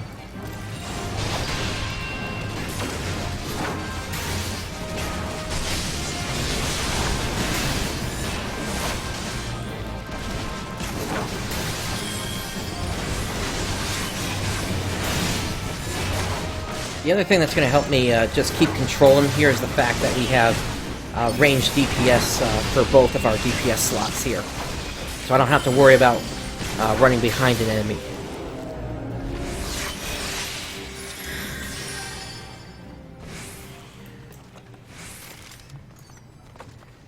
Okay. Over here. And this is another place where you want to take it really slowly.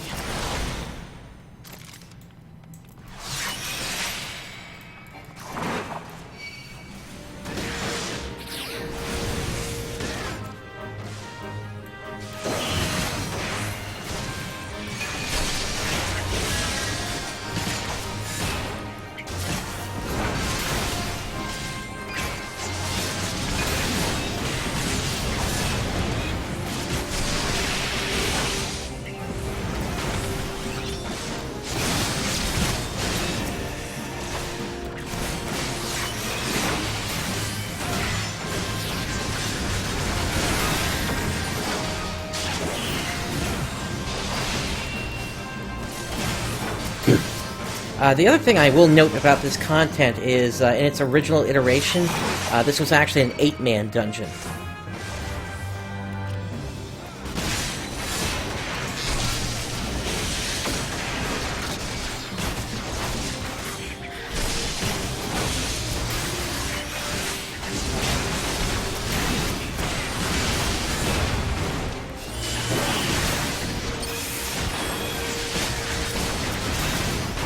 But again, that was back in the days of version 1.0, so... Well, not 1.0, but before the servers got taken down for Realm Reborn to be created.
We'll grab that treasure coffer in just a moment here.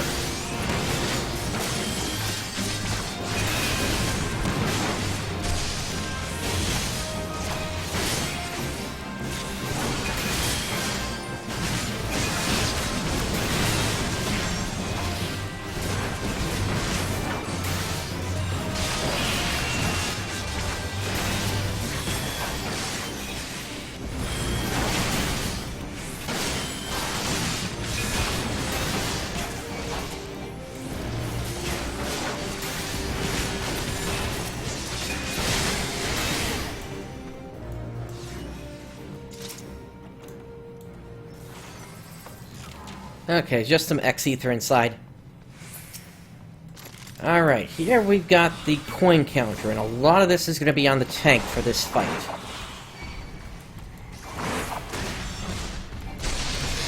And basically what you have to do is you have to watch his tells, or rather, what he's emoting here. So I'm going to bring up the focus target.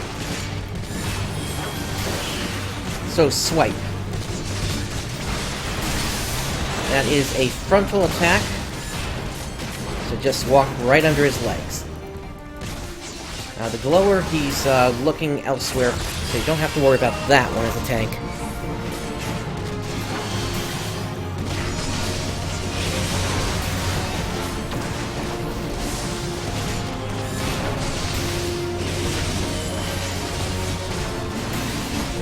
Alright, now he's turned away for the moment.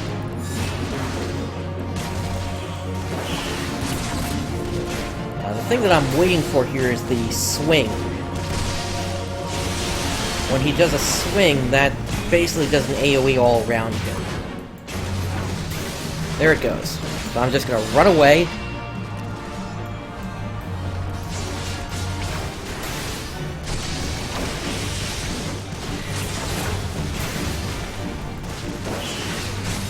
Here's another swipe. Get under.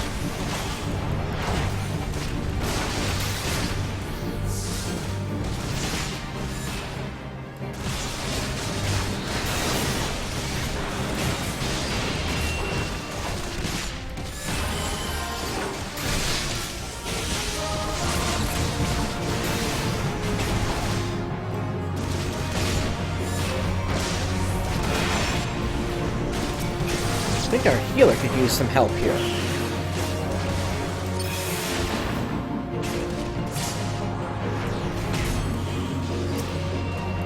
Okay, I wasn't far enough away there.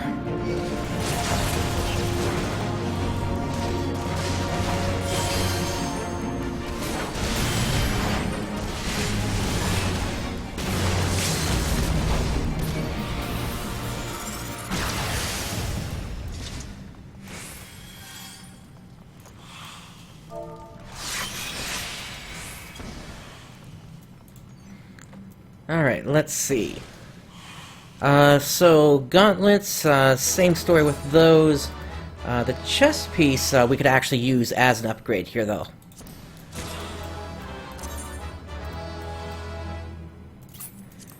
Let's just sort real quick. There we go.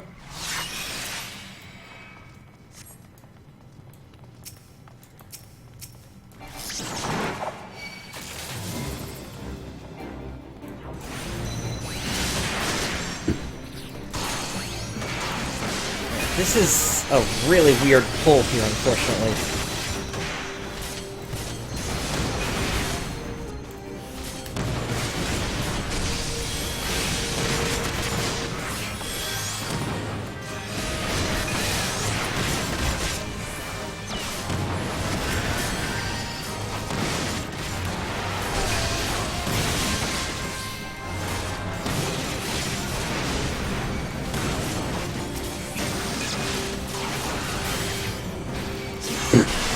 One good thing is we do have a black mage with us, so that's gonna, as well as a machinist, so that's really gonna help the, with the incoming damage. Or rather, doing damage to knock them all out. I also just drank one of my mega potions there.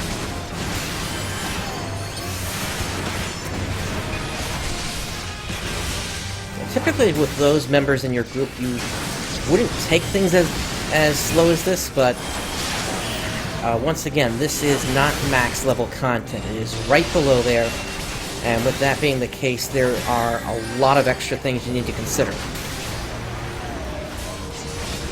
If this was level 50 content, I would say we could probably face roll through this.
Okay, we still have a little bit ways to go here.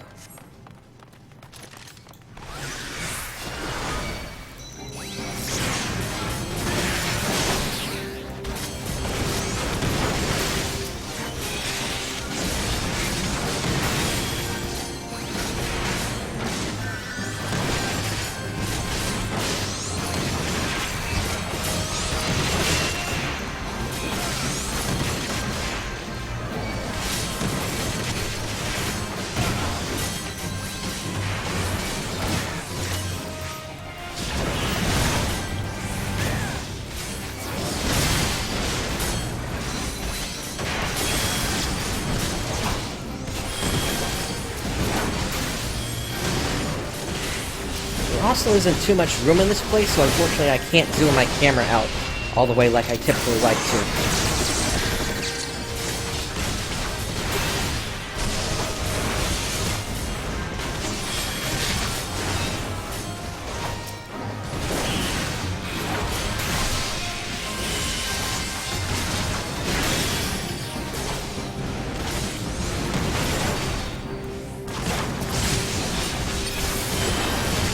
Okay, so what just happened there is my character turned without me wanting it to. And that's something that can sometimes happen when you're trying to attack as well as move at the same time. I really haven't figured out a good way to actually deal with that. It seems to be a bug with the game, but I can't really say for certain.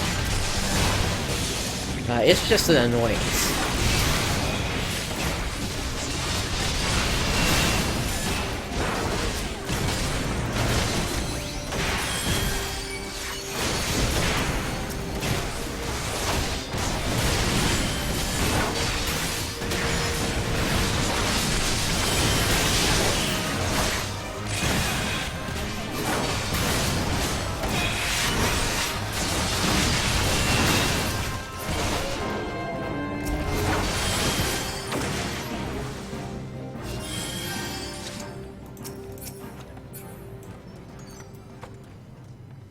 Okay, that's more for our casters.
Okay, and we have arrived at the final boss. And this guy works very similarly to the first boss, but there is the addition of seeds as well that we need to take out.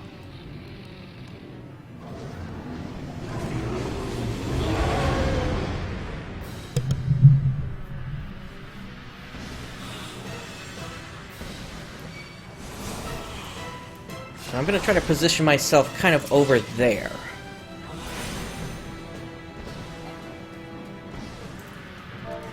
Let's do a countdown.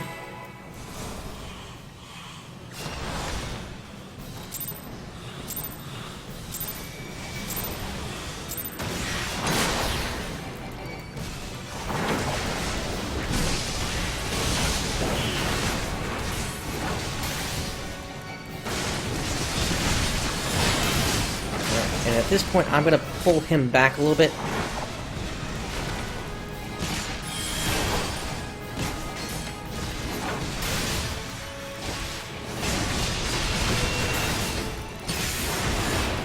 Now that we've got control, I'm tossing in Fracture every now and then.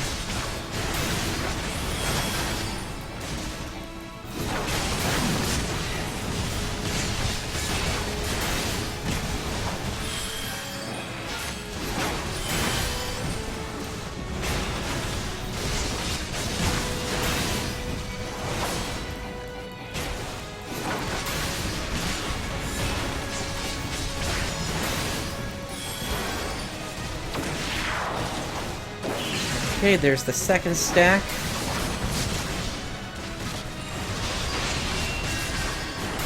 He's going to go and bring those seed out. I'm going to take care of my status ailments at this point.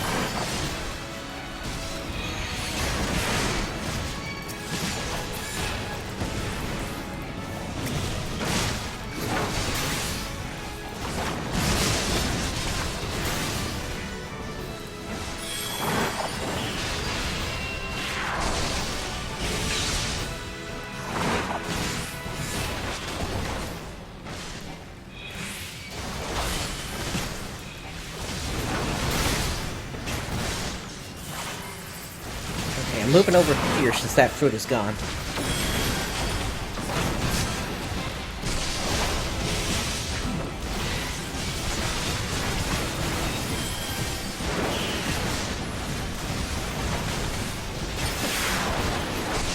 Here's the second stack. Alright, he's moving over.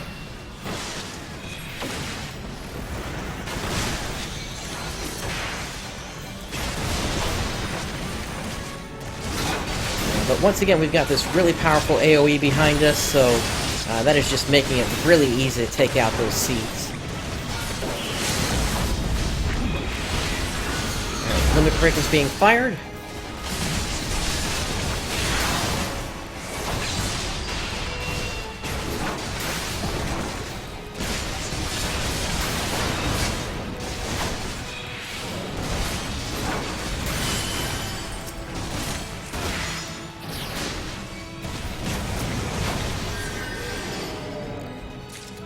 And there we go! The perfect run. And we've leveled up with that as well.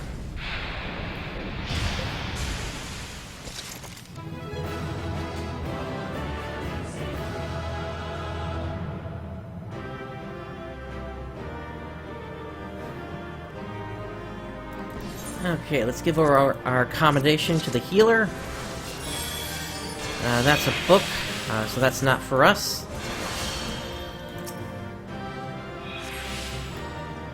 Alright, let's get out of here.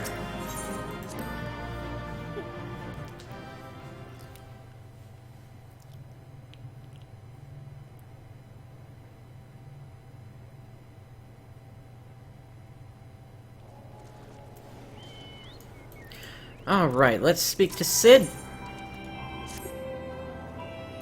While Glamont goes about devising his plan, we need to see some preparation of our own. It wouldn't do if the Imperials were to discover that they're short on armor. To prevent this from happening, I'm going to put together a makeshift communications jamming device. The explanation is like to get a bit technical, so bear with me. Imperial forces communicate at a distance via electromagnetic waves. Simply put, voices are born upon etheric lightning energy that permeates the air. Now, the hill-sized cluster of corrupted crystals to the west has been observed to amplify the self-same energy. By making use of this property, we should be able to drown out Imperial voices. To ensure that we have enough amplification, we must identify the most potent crystals among the cluster. For this, I need you to go there and use this device to take readings. I'll mark the likely places on your map. Oh, and just so you know, plasmoids are drawn to lightning energy. Don't be surprised if you run into a few. Alrighty, so we need to look for the best location.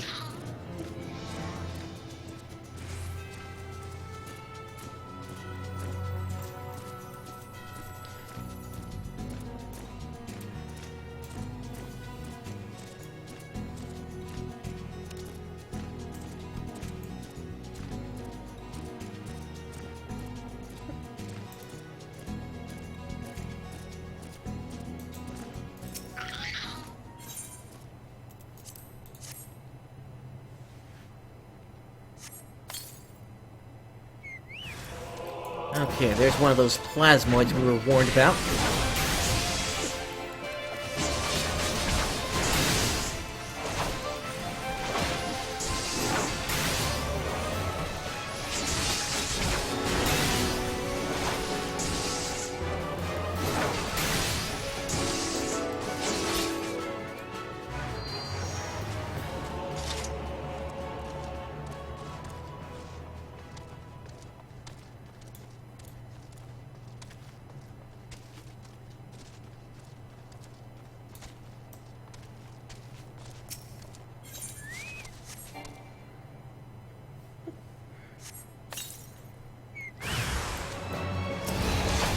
Alright, a set of triplet.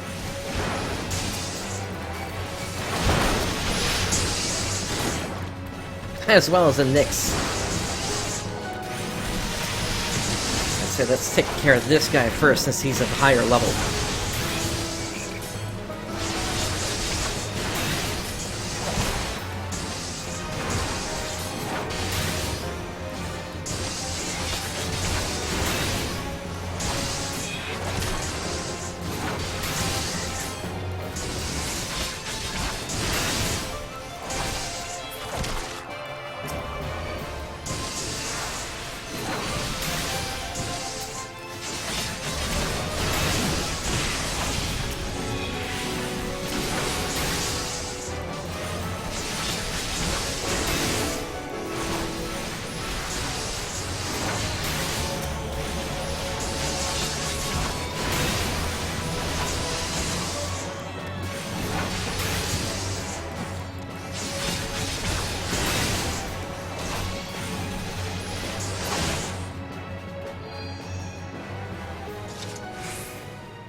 Here's another location, but let's take care of this Nyx first.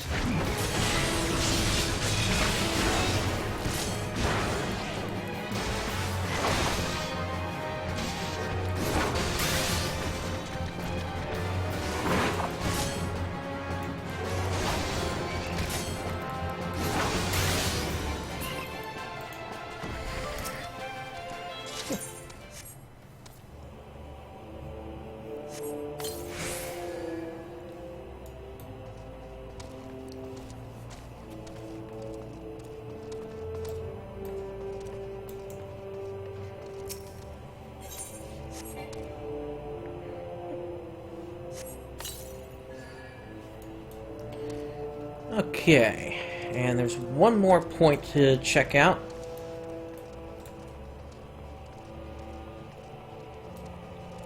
And for that, we're actually going to have to climb up here.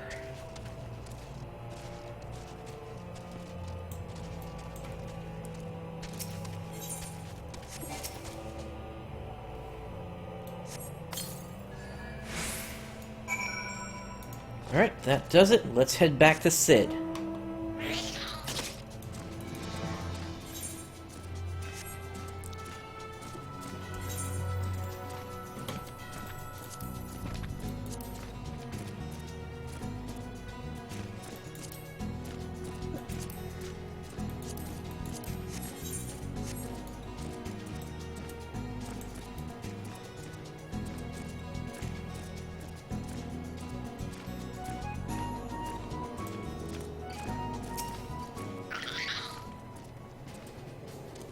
You have the readings? Excellent. Here, let me see the numbers. Yes, 4 of these crystals should suit our purposes. Though I pray that we won't have need of their power. My thanks, Prince. Alright, so let's see what we got. That is actually a downgrade for us. Once again, weapon damage is the most important thing.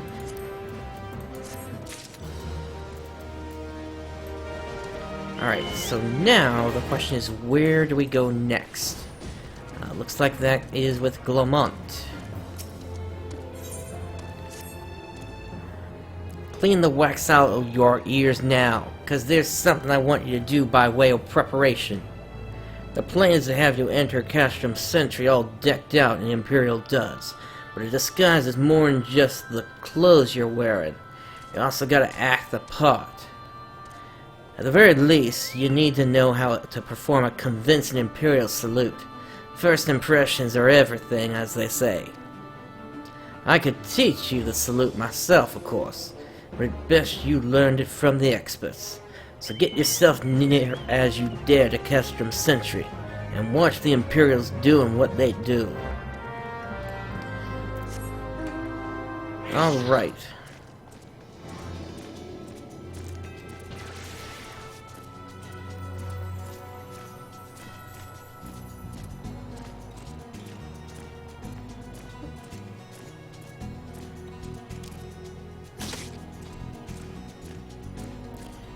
So to put it simply, we're going to be watching from a distance.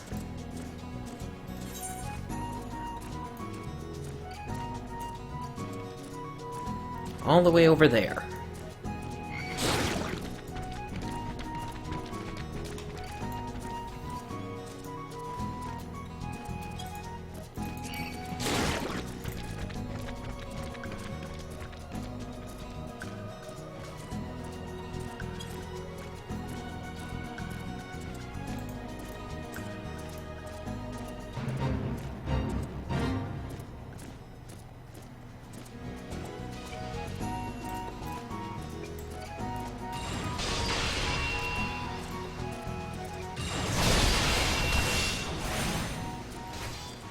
Let's see, we need to head over to here.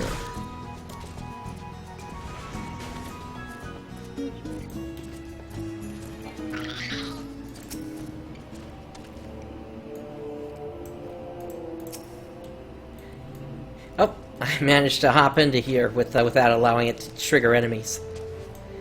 It's one of the silliest things about all this.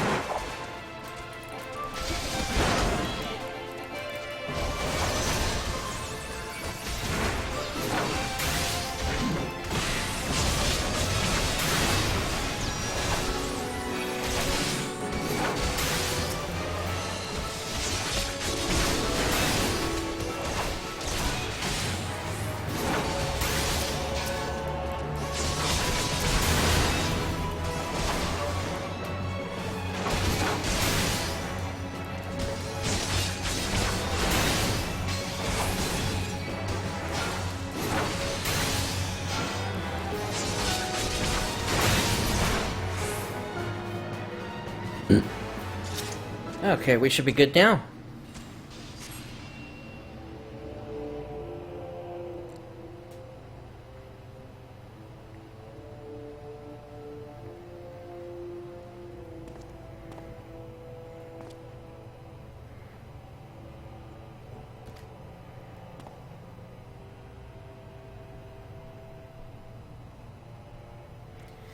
We received an anonymous warning that insurgent forces are near. We must redouble our vigilance. I shall recommend that patrols be increased.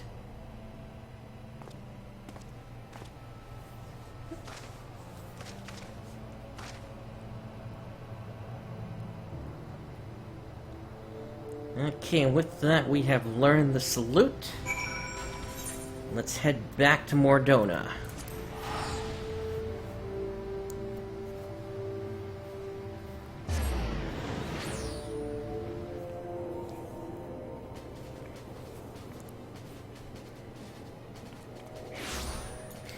And since we're going to be returning to Mor Dhona quite a bit, let's also set this as a favored destination. And we are going to overwrite Blackbrush Station.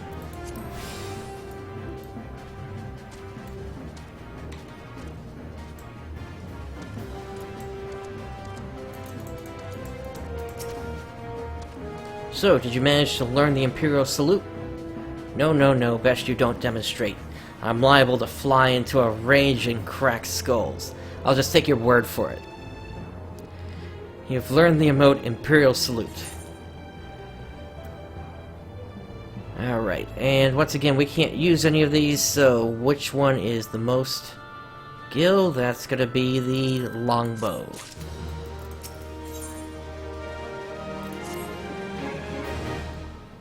You are called Prince Brightstar, yes? I have heard of your plight from my friend Goldmont. As a fellow adventurer and son of Eorzea both, I would offer you my assistance. In order to infiltrate Castrom's Sentry, you and your comrades must disguise yourselves as Imperial soldiers. The question is how to go about acquiring the uniforms and helms. There are places a man might purchase them, but individuals who deal in such wares are not the sort to whom you would entrust your secrets. It would be more prudent, I believe, to procure what you need via traditional means, from the bodies of their recently deceased owners. The fortified area before Castrom's Sentry never lacks for Imperial patrols. It ought not to take long to obtain 3 sets of gear, one for each member of the infiltration team, Biggs, Wedge, and yourself. When you have what you need, please return here and allow me to inspect the spoils.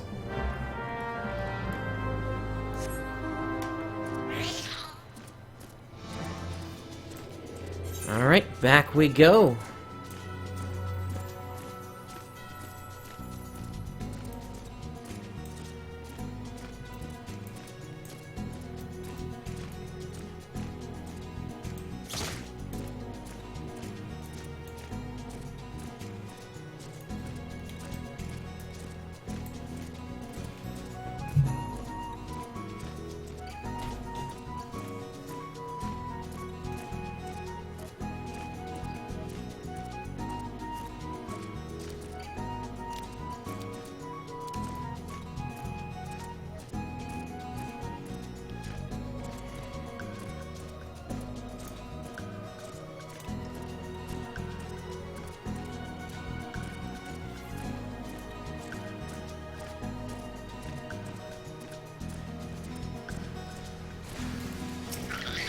We do have another fate here. Let's try to help out with this.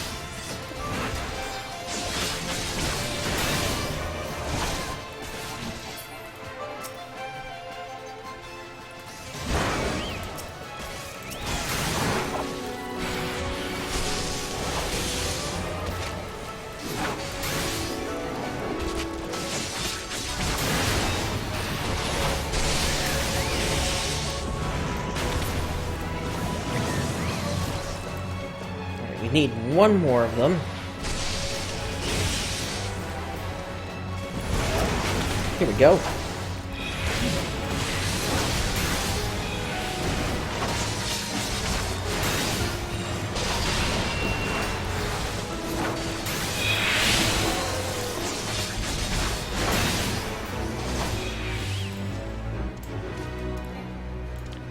Alright, let's hop back onto Arimon. Oh, actually, we're already here.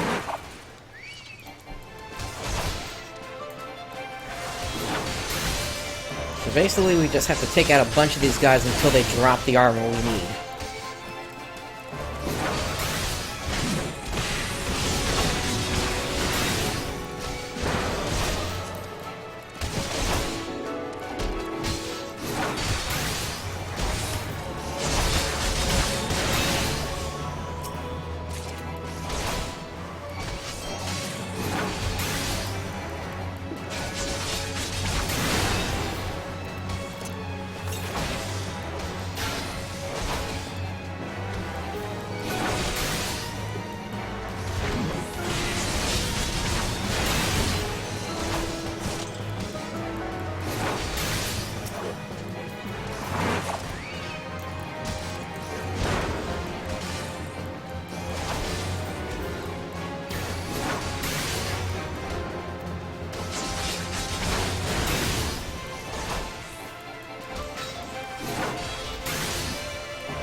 Just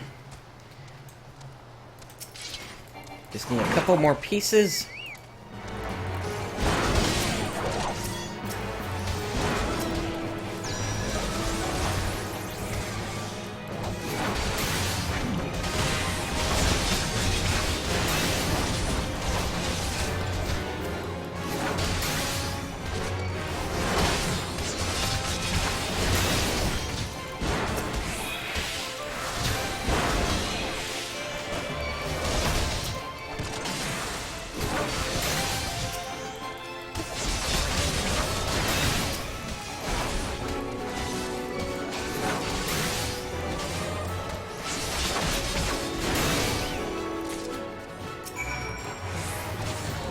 There we go. Let's get out of here.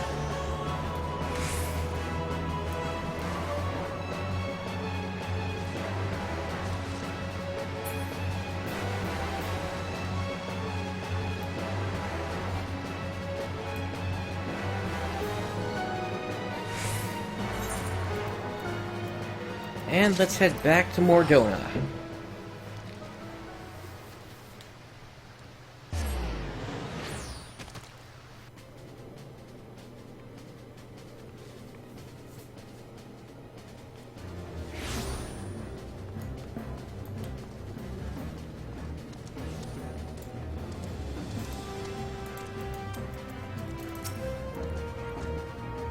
Were you able to obtain the 3 sets of Imperial equipment? Let's hand them over. Damaged, as I had suspected. In their present condition, I fear these uniforms and helms are like to draw suspicion. They must be repaired, if only superficially. Fortunately, I have some skilled artisans among my acquaintances. Please take the uniforms to the Weavers Guild in Ul'dah, and the helms to the Armorers Guild in Limsa. I will send word so that both places know to expect you. Rest assured your mission will be kept in the utmost confidence. Alright, so we need to head back to Ul'dah.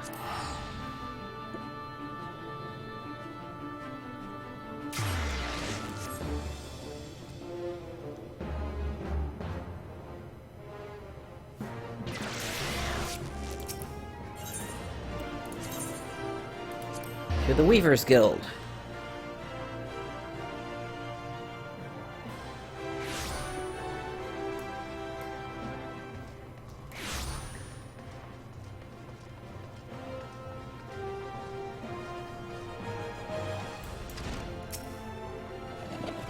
Ah, you must be the adventurer Prince Brightstar.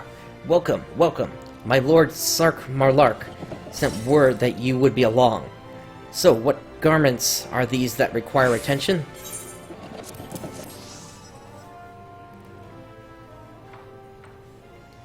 Oh my. Well, I am certain you have your reasons, and I shan't question them, nor do you need to fear that I will spread gossip.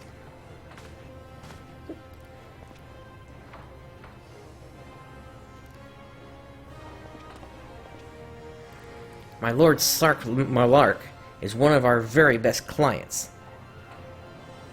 Though these days I'm told he spends more time roaming the lands as an adventurer. Far be it from me to question my lord's tastes, but I struggle to understand why a man of his fabulous wealth would forsake the comforts of his estate for a life of danger and hardship.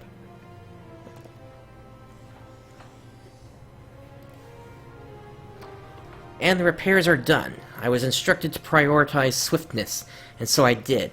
While I can't vouch for the protective capacity of these garments, they certainly look the part, even if I do say so myself. Payment? Never you mind that. Sending my regards to my Lord Sark Marlark will be payment enough. Alright, now we need to head over to Limsa.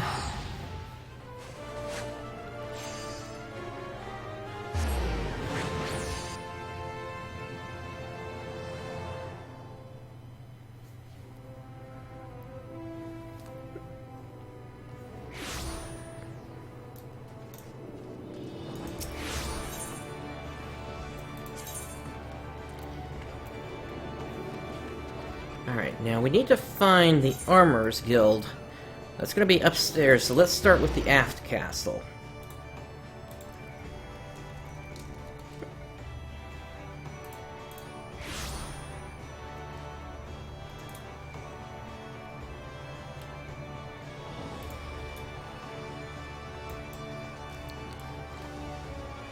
Alright, and they're going to be to the south and then to the southwest.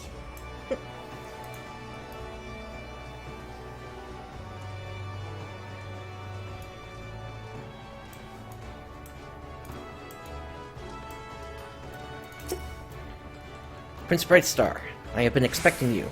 Sark Malark gives me to understand you come on his behalf with unusual helms. Let's hand them over.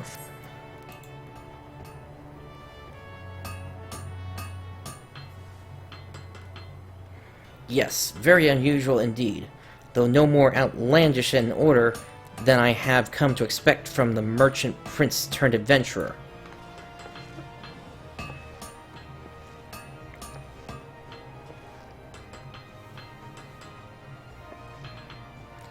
Your awkward staring tells me I said something improper.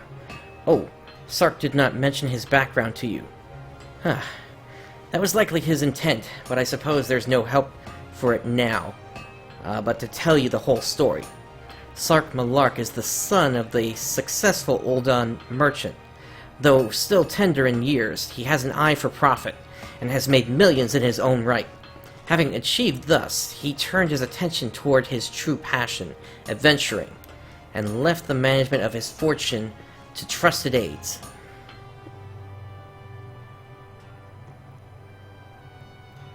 The helms are ready. With a little more time, I could have achieved a far higher quality finish, but I was given to understand you are in some haste. They should serve your needs well enough. Lest you wonder about payment, Sark Malark has already settled the bill. Do pass along my regards when you next see him.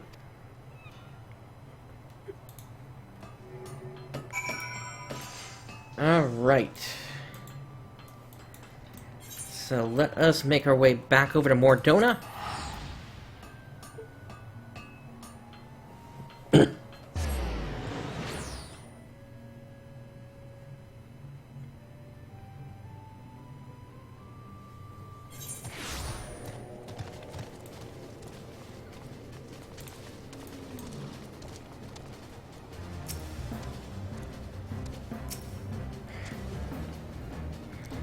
Have you had the uniforms and helms repaired?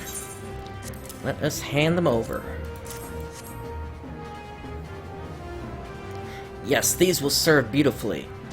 Both Ethelwine and Hanaza never fail to impress. The quality of these repairs would fool even a legatus. Thus equipped, you should not have any trouble blending in amongst Imperial forces. Lest you fear that the Garleans might detect your foreignness. Foreigners, in fact, form the greater part of the Garlean invasion force in Eorzea. You see, when the Empire subjugates new territory, it assimilates the people of that land into its armed forces. In turn, these conscripted forces are sent to subjugate faraway lands. In this way, Garlemald nips rebellion in the bud, and expands its territory in one fell stroke. With that, my part in your mission is done. I am full glad to have been of assistance to your cause. Why would I, a wealthy merchant, wish to help you? I know not where you heard such a tale, but believe me when I say that I am but another humble adventurer, one who desires only to act in the best interests of the realm.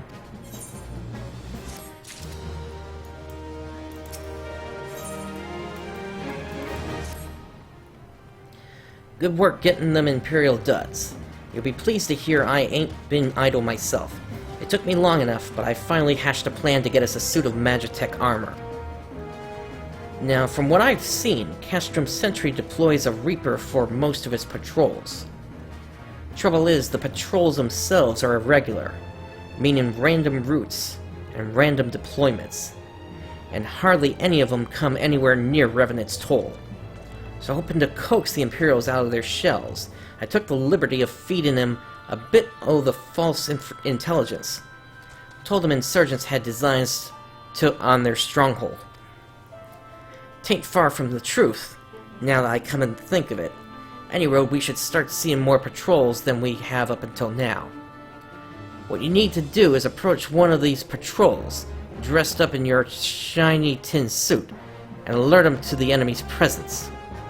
Having done that, you'll want to lure them as near to Revenant's toll as you can. Like as not, though, they'll be wary of venturing far from their own walls. If they do need a bit of extra encouragement, use this smoke signal here. Filched fresh from an Imperial scout. They'll come running when they see that. And when the cavalry arrives, you hit them hard and make off with their Reaper. Simple as that. If I ain't mistaken, there's a patrol sweeping the perimeter right now. So run along, eh? Oh, and don't forget to salute.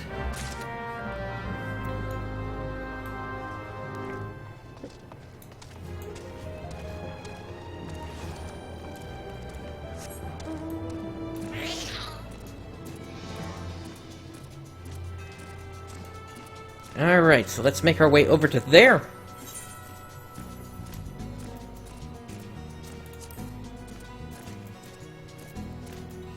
And now what we're going to do is we're going to put on the Imperial armor.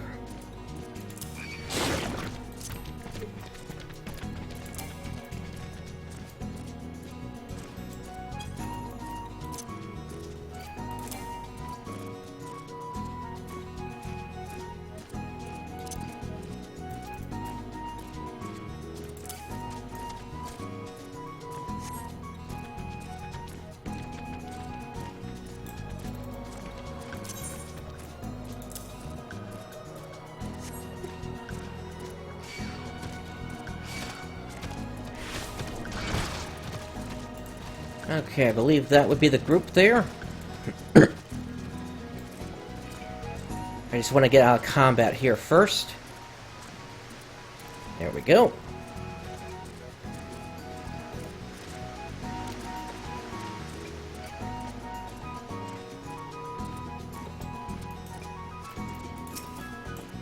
Alright, so since we are supposed to emote this,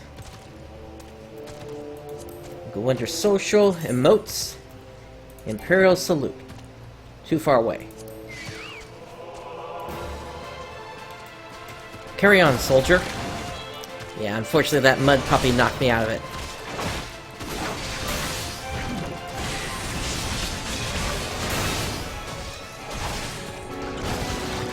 Yeah, that's not suspicious at all. Don't you guys want to help me?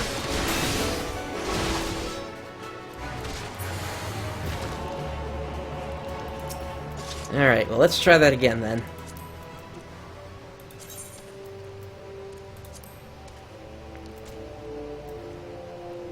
Carry on, soldier. Insurgents gathering to the east, you say? Judging by your description, they are well beyond the perimeter. But I will not have it said that I was remiss. You, return to the scene and keep an eye on those insurgents. Should aught go awry, use your smoke signal to call us.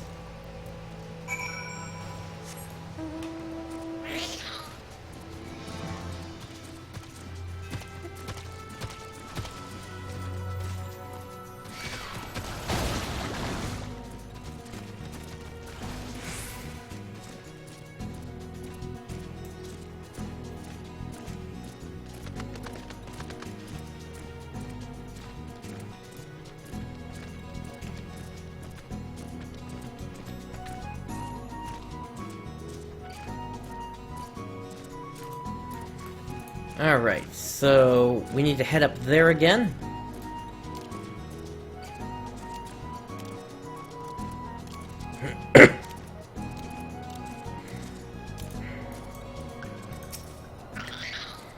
And let's use that smoke signal.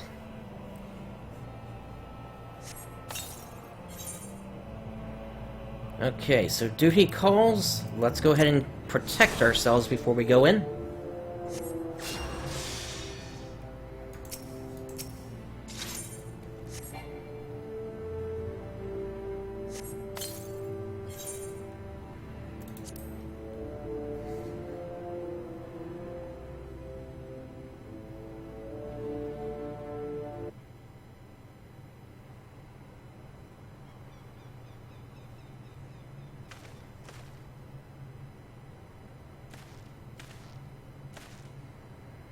I hope you don't mind me joining. Seeing as we're seizing advanced weaponry, I thought it'd be best to be on hand. Ah, there she is.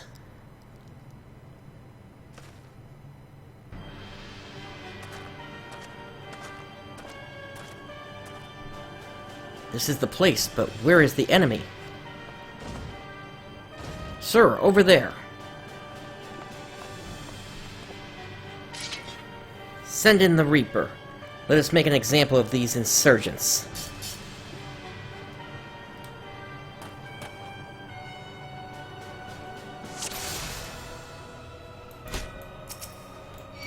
Alright.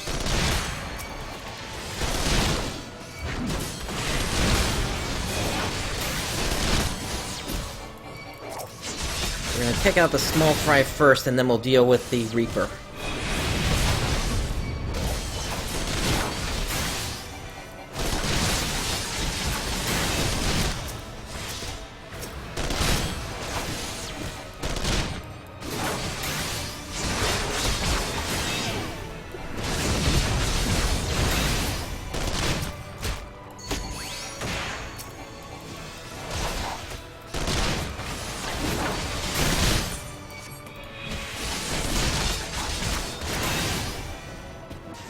Well, that's not good that all that stuff is breaking.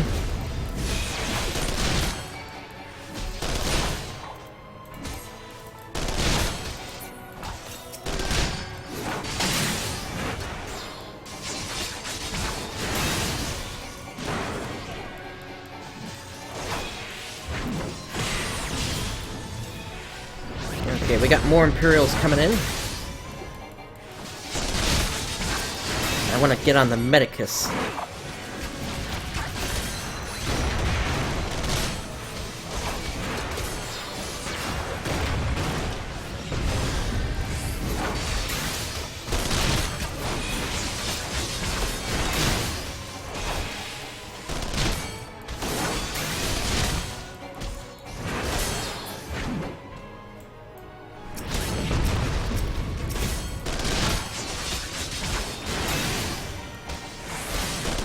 Let's try to heal ourselves a little bit.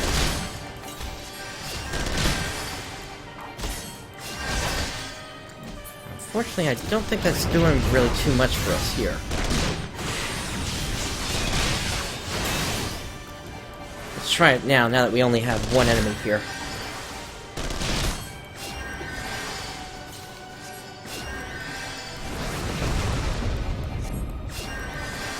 There we go, that seems to be working now.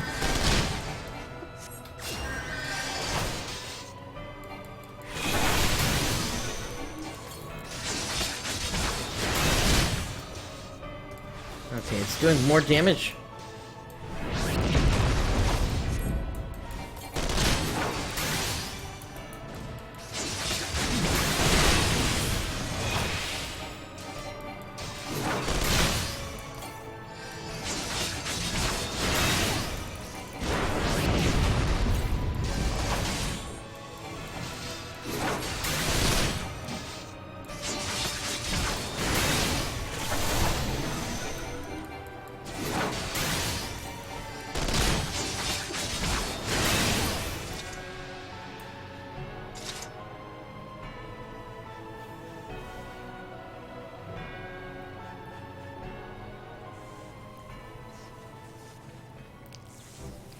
At last, our very own suit of Magitech armor. Not wishing to look a gift chocobo in the beak, it does seem rather the worse for wear, doesn't it? Biggs, Wedge, what's your honest assessment?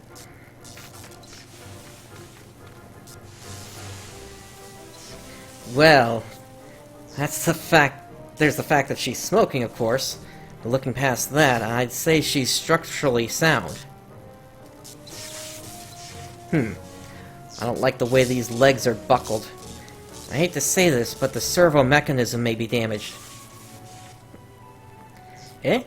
But aren't those things protected by thick armor plate? They are, yes. It's odd. The casing doesn't seem to have taken a blow. I suspect we're dealing with a faulty part. Well, whatever it is we're dealing with, we're not resting till it's fixed. Not one wink of sleep. You got that, Wedge? Oh. Cart chocobo. I heard that. The hall has been set aside for our use in Revenant's Toll. That's where we'll carry out the repairs. Look for us there, Prince.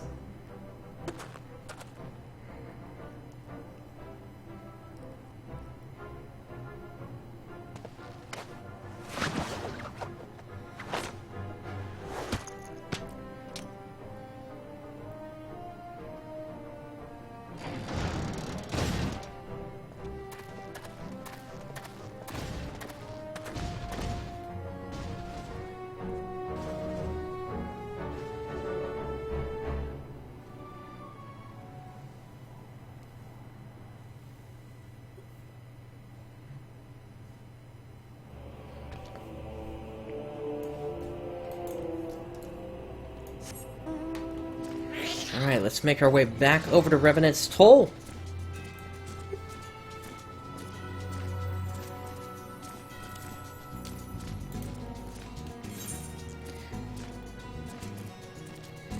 And we're about to close out for the evening here, but before we do, I do want to take on a target real quick here. Actually, 2 targets from the hunt log.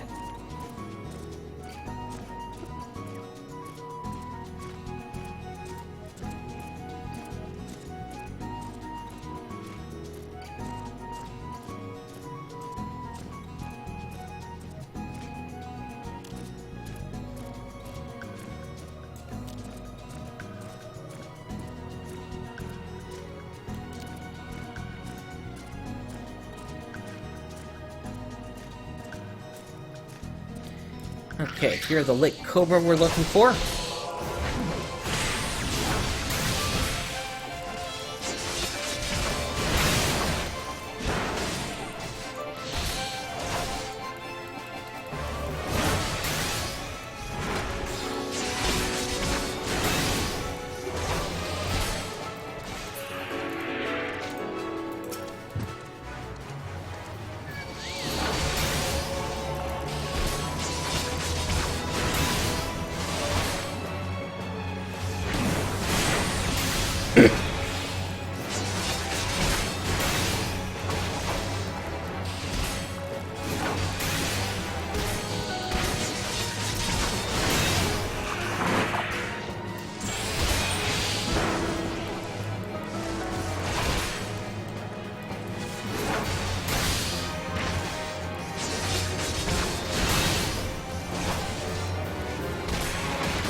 Okay, we need a couple more of those.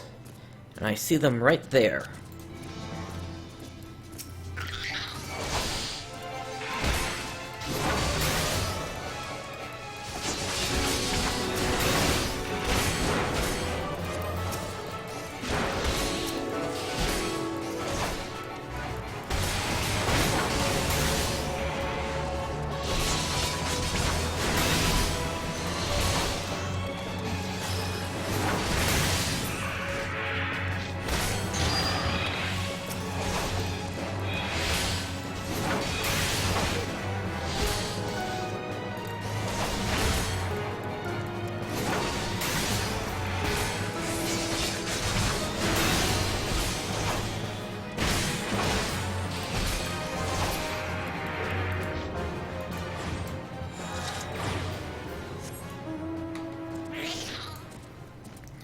Okay, and then there's one more we have to take care of in this area.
not seeing them yet.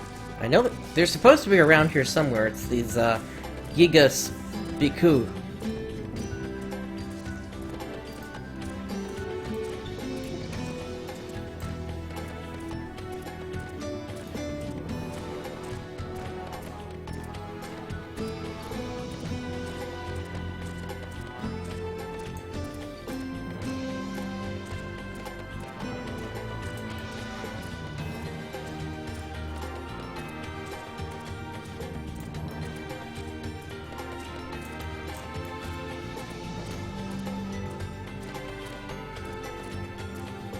This might be where they are.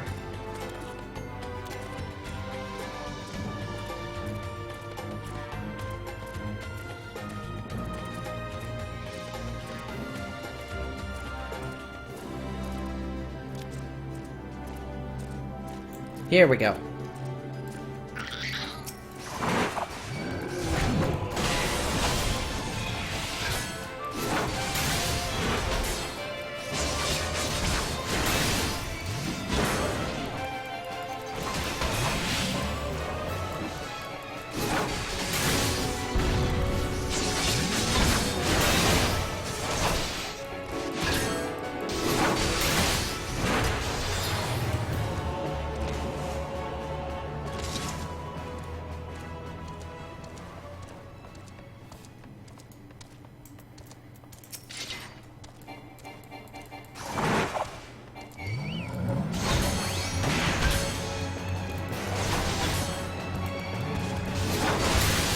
Unfortunately, it seems like these were the only 3 here. And we need 5 of them. I'll keep checking around, but there's a chance we may have to wait for some respawns here.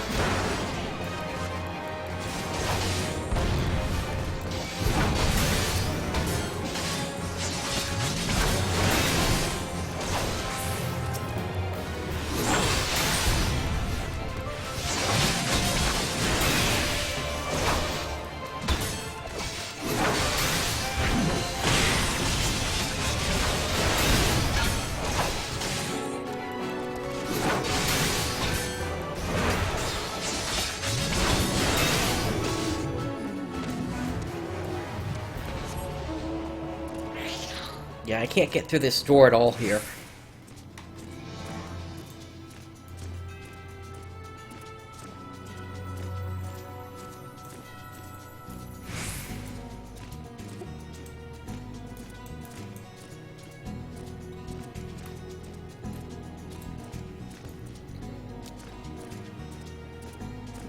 And the fact that we have a level drop-off of enemies from 49 down to 46 out here tells me that we actually are going to have to wait a moment here for something to respawn. While we're waiting real quick on that, let me just double check one of these quests here.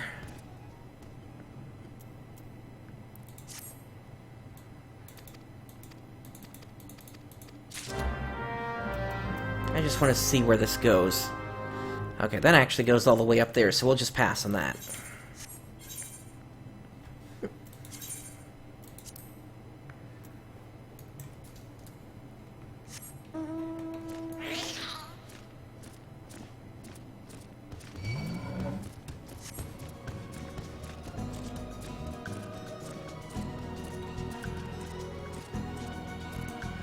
Here we go, we got a respawn.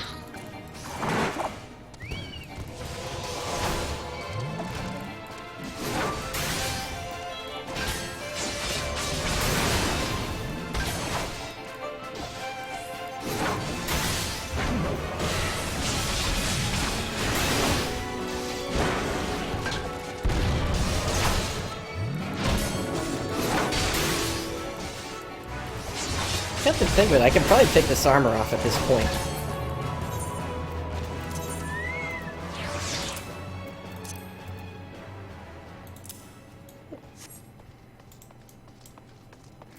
Okay, and there's the last of the ones that we need.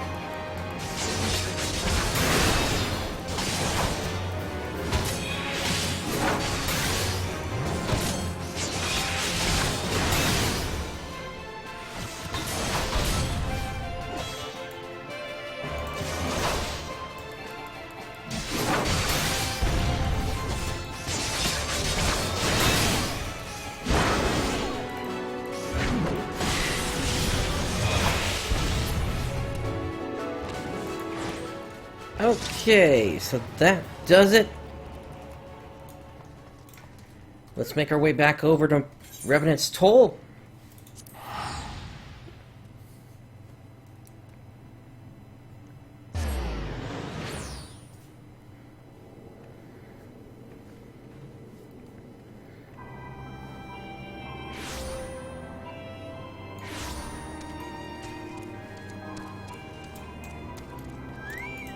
And let's speak to Slaffborn. The Magitech armor. Sid and the others took it inside. Go on in and join them. Let's proceed into... Actually, before we do that, I want to make sure I repair before I forget.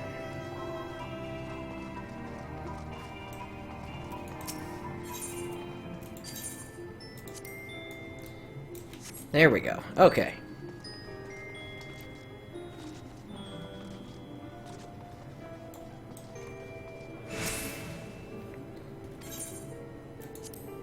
Let's proceed inside.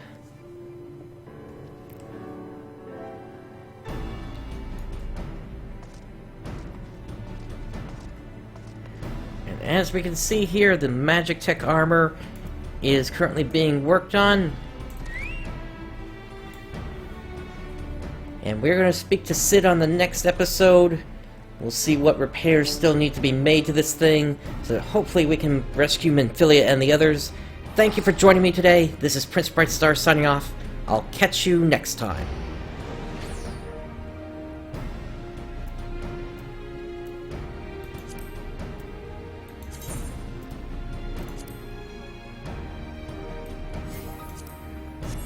Actually, it's better I log out outside, to be honest, so I'm going to do that.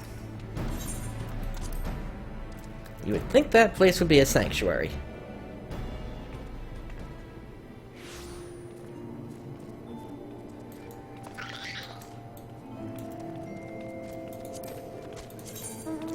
Catch you next time, everyone.